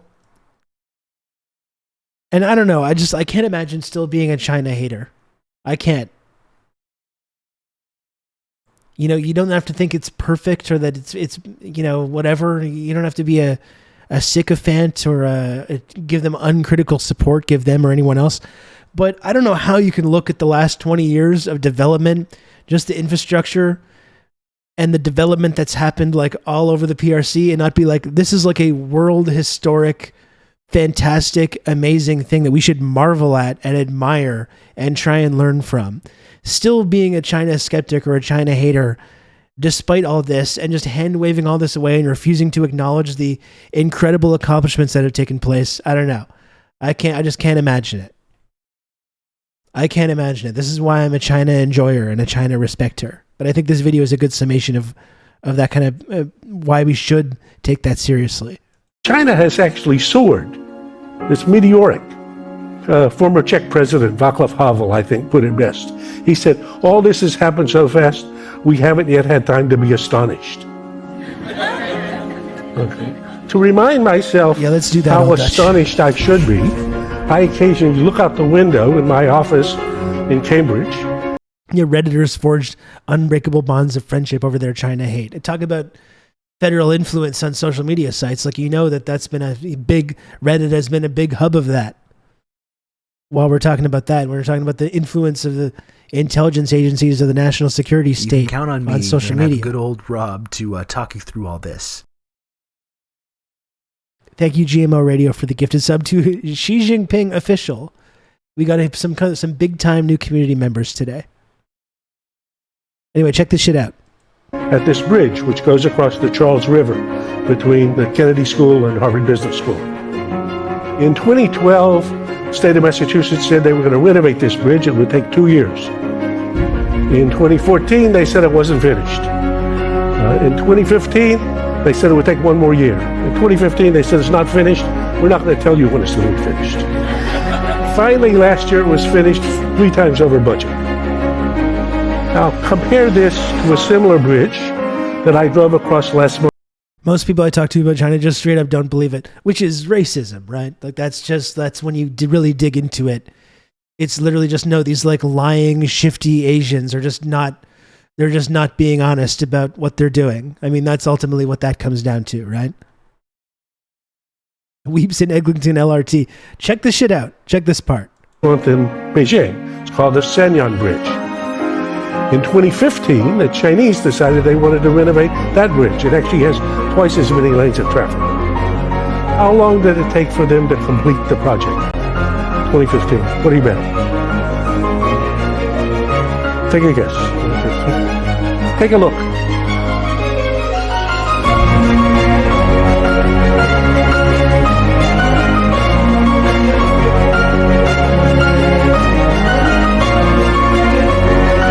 The answer is 43 hours. 43 hours. It's actually soared. 2015. What do you bet? 43 hours.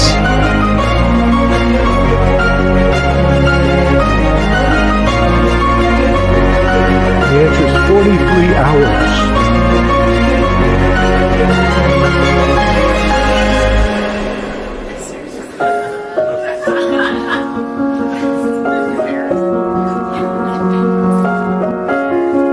Now, of course, that couldn't happen in New York. Yes. Like, it's just fucking astounding. And we just had Earth Day, and we have all this bullshit about like what Justin Trudeau is talking about Canada's doing for all our environmental policies. We've got Joe Biden, you know. You can count on me. You're gonna have saying, good "Oh, old Rob it's the most, to talk you through all most this. radical environmental platform of any president ever." Which now Joe Manchin is threatening to tank even that, even the bare progress they've made on that, which is barely anything at all. Manchin's threatening to undo it. You know, we're talking about Earth Day. Like, the things that would help us, the thing that would actually make a material impact in emissions is a widespread, huge increase in funding in mass transit, universal free public transit, and high-speed rail. You know, which is possible. We could do that, but we've not done it, and we won't do it. Even if we had decided today to build a massive high-speed rail system, it wouldn't happen for years and years, and it would like eventually be finished over budget years later, long after like it has any relevance or it's going to matter. If it was decided to happen in the first place, which it would not happen because of our grotesque and undemocratic political system.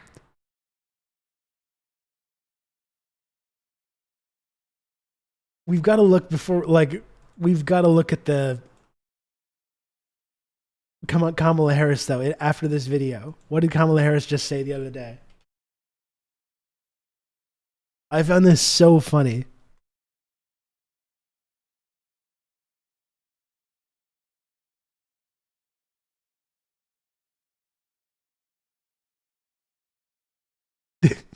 This is fantastic. Like, so just keep that video that we just watched in mind. And here's Kamala Harris with her historic announcement. People talked about fixing our bridge. This is some guy, Rob Russo, some leftist based in Canada. I was turned on to this sick individual, and I found this. Hey, Majority Report, thank you for the raid. Thank you for the raid, Majority Report. Welcome. Sam Sater, what a fucking nightmare. Bring it on in here. Welcome in, Raiders. Please smash the follow button. I'm Rob. Hello. Nice to meet you. I'm a socialist Twitch streamer here in Montreal, Quebec, Canada. Please smash the follow button if you want to chat, if you want to be part of the community. Thanks for joining us. I appreciate it. I'm not going to be around too much longer today, but I appreciate everyone joining the stream. Thank you. Hello. We're talking about infrastructure and development. And we were just taking a moment we were looking at the story of this like bridge in China, comparing it to, this the idea that like repairing a bridge in Massachusetts took like 7 years and was 3 times over budget, and then you looked at a similar project in China that took place that they fixed this bridge in 43 hours. So now in that context, we're taking a look at this clip of Kamala Harris the other day making this historic announcement. Let's hear from Kamala Harris about this. People talked about fixing our bridges. Well, now I am proud to say we are doing it. Okay. That sounds good. Hello, Danger Dave. What's up? And today I am then proud to announce we are investing nearly $300 million to repair 9 critical bridges.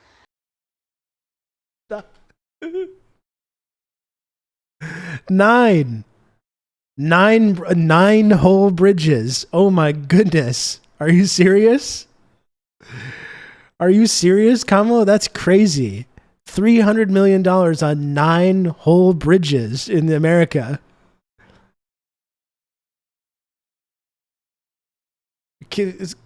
America, congratulations. You did it. And they said capitalism couldn't do it. The most efficient economic system. 300 mil, 9 whole bridges getting fixed. This historic announcement. The whole country's collapsing, right? Infrastructure across the country just collapsing. You're seeing all the rail problems and derailments. Massive, like just infrastructure that has not been invested, has had no investment, no development for decades and decades and decades. Just collapsing across the country.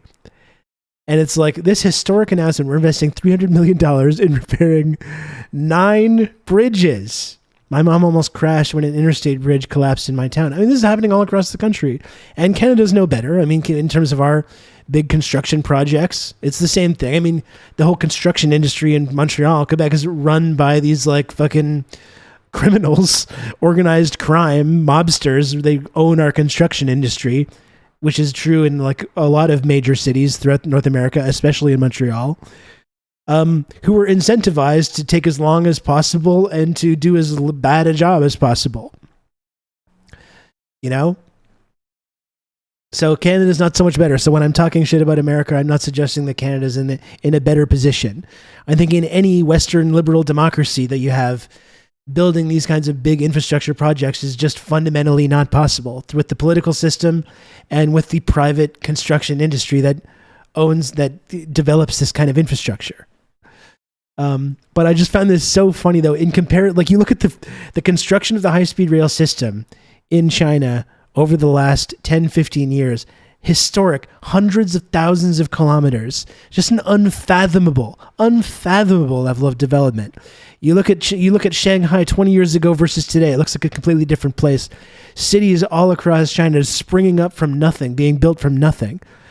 What is it? They've used more concrete in the last 10, 15 years than was used in the entire 20th century in the United States. Something about that. I don't want to say the exact quote. It's something along those lines though.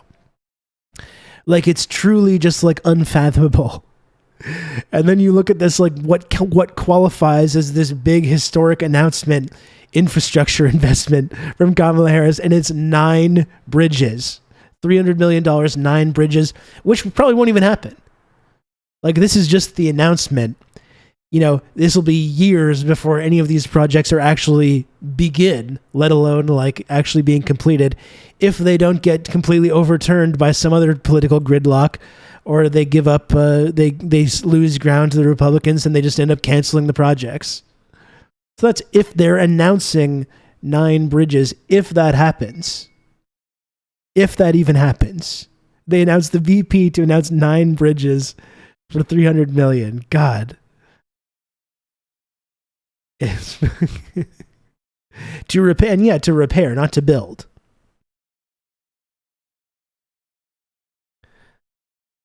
Build back barely. 2 of the bridges will be rejected by like a Republican mayor who's trying to win brownie points with his constituency. That's right. And like the brainwashed reactionaries that love it are going to be like, their lives are going to be in danger from this collapsing infrastructure, but they'll celebrate it because the libs have been owned in that process.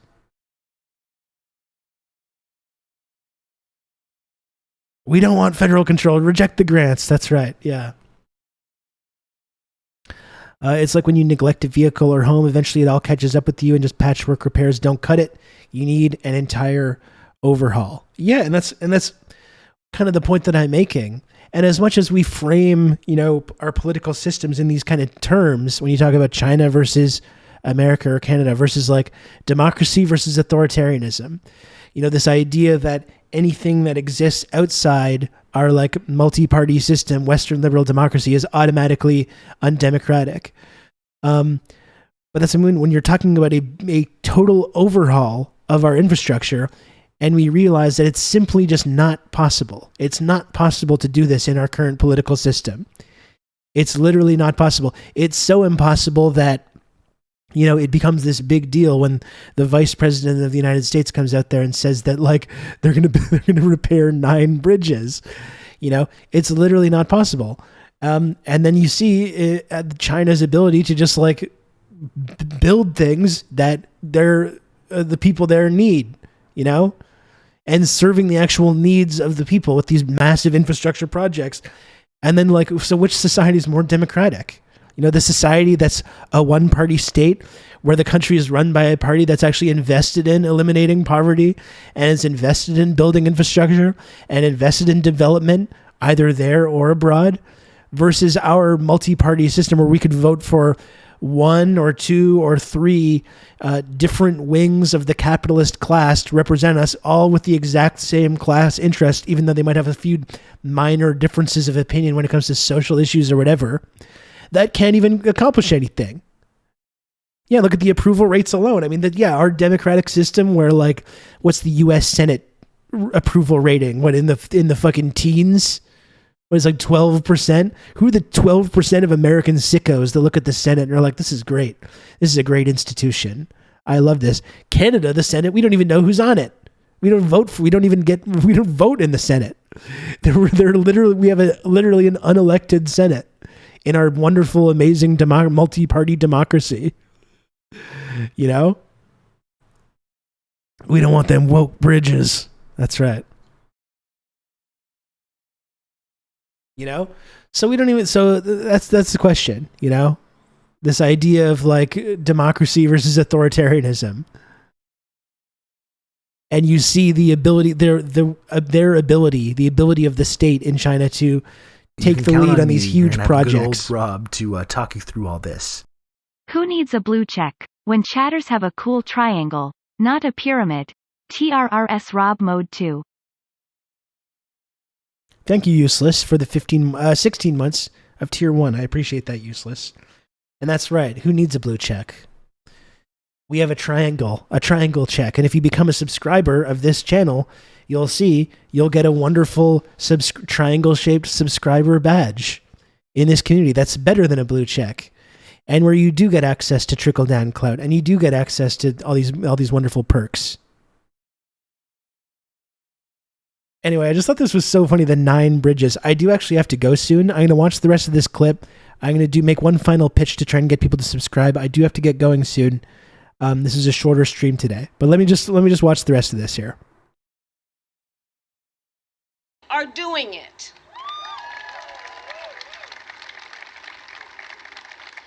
And today I am then proud to announce we are investing nearly $300 million to repair 9 critical bridges across America, including this bridge. Across America. In fact, 9 bridges. It's a pretty big country. This city is going a lot to of bridges. receive a $72 million grant to repave the road and reopen the shoulder lane so that one broken down car does not stop traffic for the whole city. Amazing. And to replace steel barriers and renovate the bridge structure so that more people can drive more safely every day. They're reopening the shoulder lane. That's going to eliminate traffic, I'm sure. And all across one more lane is going to do it. This work is now happening. Like on the 95th Street Bridge on the south side of Chicago that I visited earlier this year. In total, we have invested $40 billion, I said billion with a B, $40 billion to repair and replace 15,000 bridges across our country.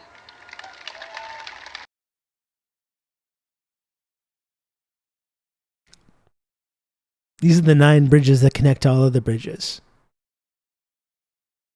Yeah, and I'm sure they're going to get right on that, getting to all the other ones once they're through with these big projects. Yeah, and $40 billion is nothing in terms of what's falling apart. No, and that's as I was saying as well. That's if these go on time and on that budget and according to plan. In the absolute best case scenario.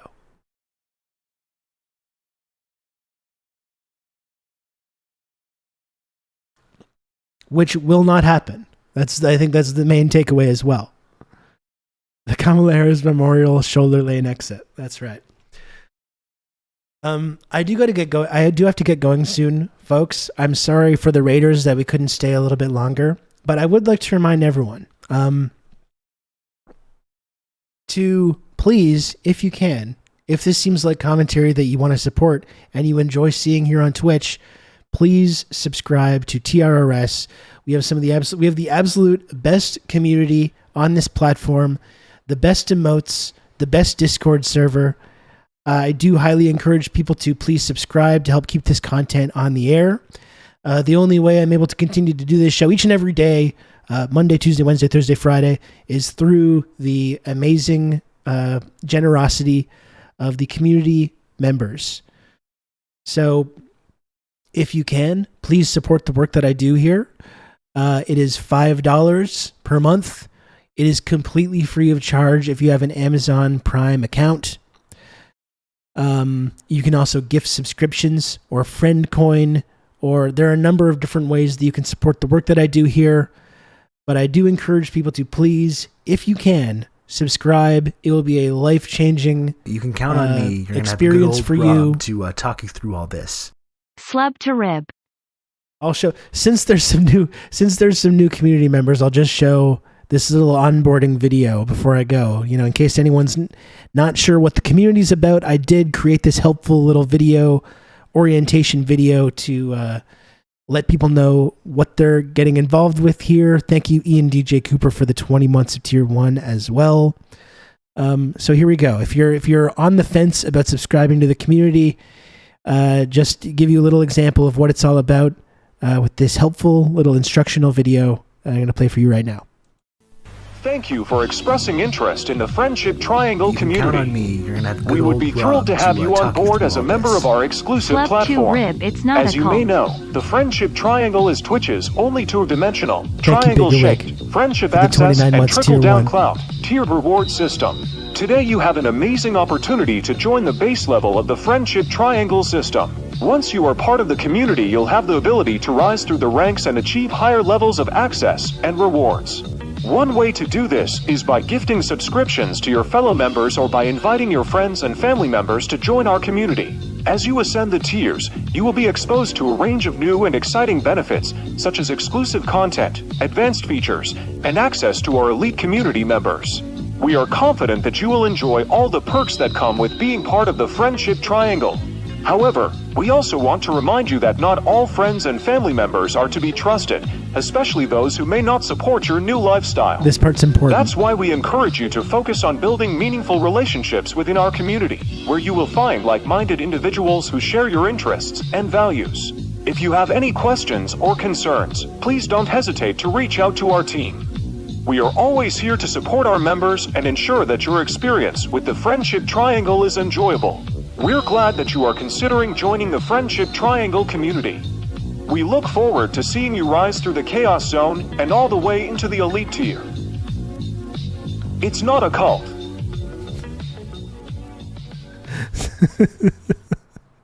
So hopefully that should clear up any misconceptions that people might have or answer any questions that people have about the community. So again, if you can,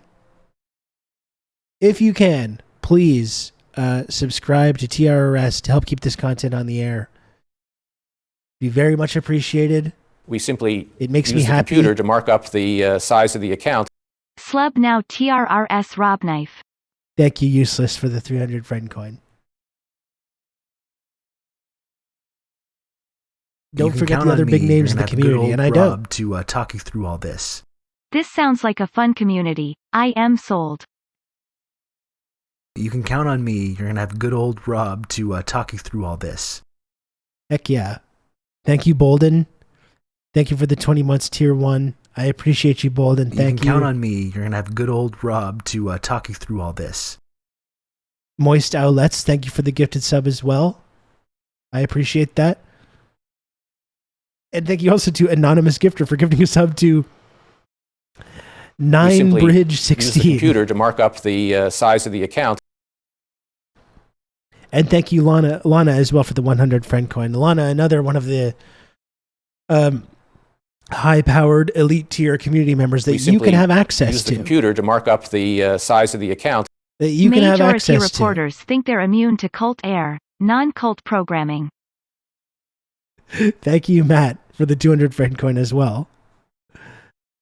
Lana, one of the elite tier community members, and Matt, aka Unelectable Airwaves as well, and others, elite tier community members that you can have access to when you join this community, and you join the patented two-dimensional triangle-shaped friendship access and trickle-down clout tiered reward system. The only such system that it exists on this platform. And we do have a hype train going now, folks. So if you do want to subscribe as well, not only will you get access to all the wonderful, amazing emotes that we have on this channel, but also you have the possibility of getting new and exciting hype train emotes from Twitch as well. That's cool, isn't it? You sound much better. Thank you. I feel mostly better, just still not totally. You can count on me. You're going to have good old Rob to talk you through all this. Anonymous Gifter, thank you for another gifted sub. Anonymous Gifter, the most Christ-like of all sub-gifters, I often say. They don't want the accolades. They don't want the shout-outs. They just care about supporting the community and supporting the hard work that I do day in, day out, trying to create interesting and engaging and educational and entertaining content here on this platform.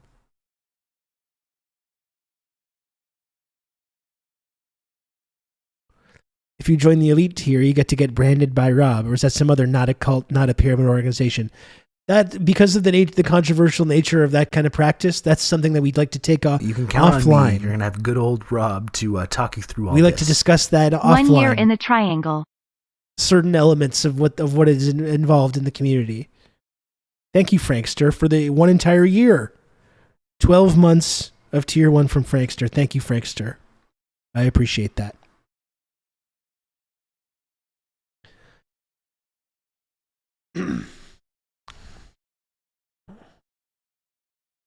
We're close to level 3, folks. We're close to level 3. Very close. You had the phones in the fridge during those rituals. That's right. Exactly.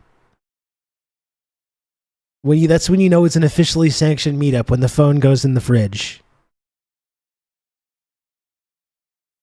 What do you say, folks? You got 90 seconds left. Another gifted sub could do it. And of course, when you can count on me, you're gonna have good old Rob to talk you through. When you do gift 5 subs at once, you do instantly rocket right up to the elite tier of that friendship triangle system. Anonymous Gifter, thank you for gifting a sub to Kevin O'Leary.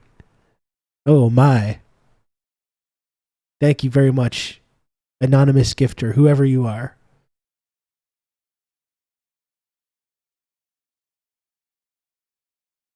The elite are beginning to penetrate the triangle.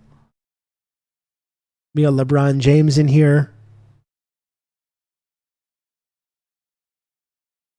Kevin O'Leary, of course. Just those two people, basically. It was basically just those two people.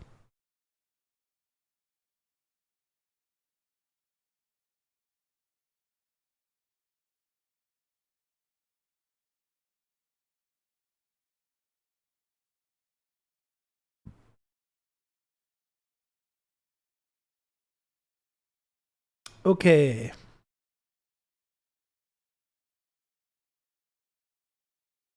You can count on me. You're gonna have good old Rob to talk you through all this. And thank you, Anonymous Gifters, again for another gifted sub to Margaret Thatcher. I'd put a stake through her heart and garlic around her neck to make sure she never come back.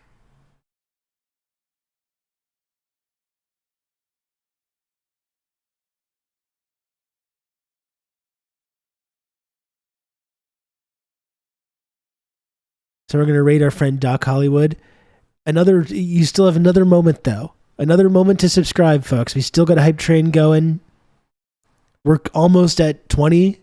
Getting over 20 would be... 20 is a nice round number. Right? 20 subs is a nice round number. I think it would feel good to leave it at that. I can feel something inside your step. Really should subscribe to Rib. Oh.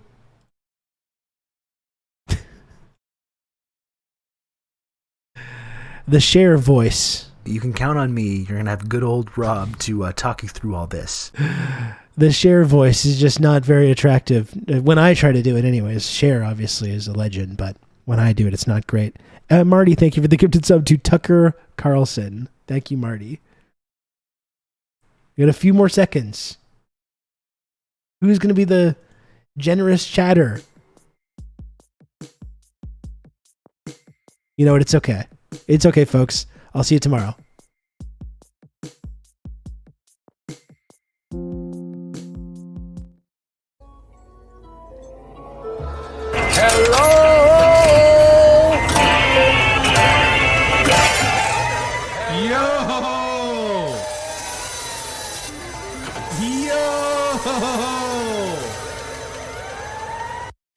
God damn, let me turn my camera on so that I may look upon thee and thee may look upon me. Rob, Bobbert, Rib,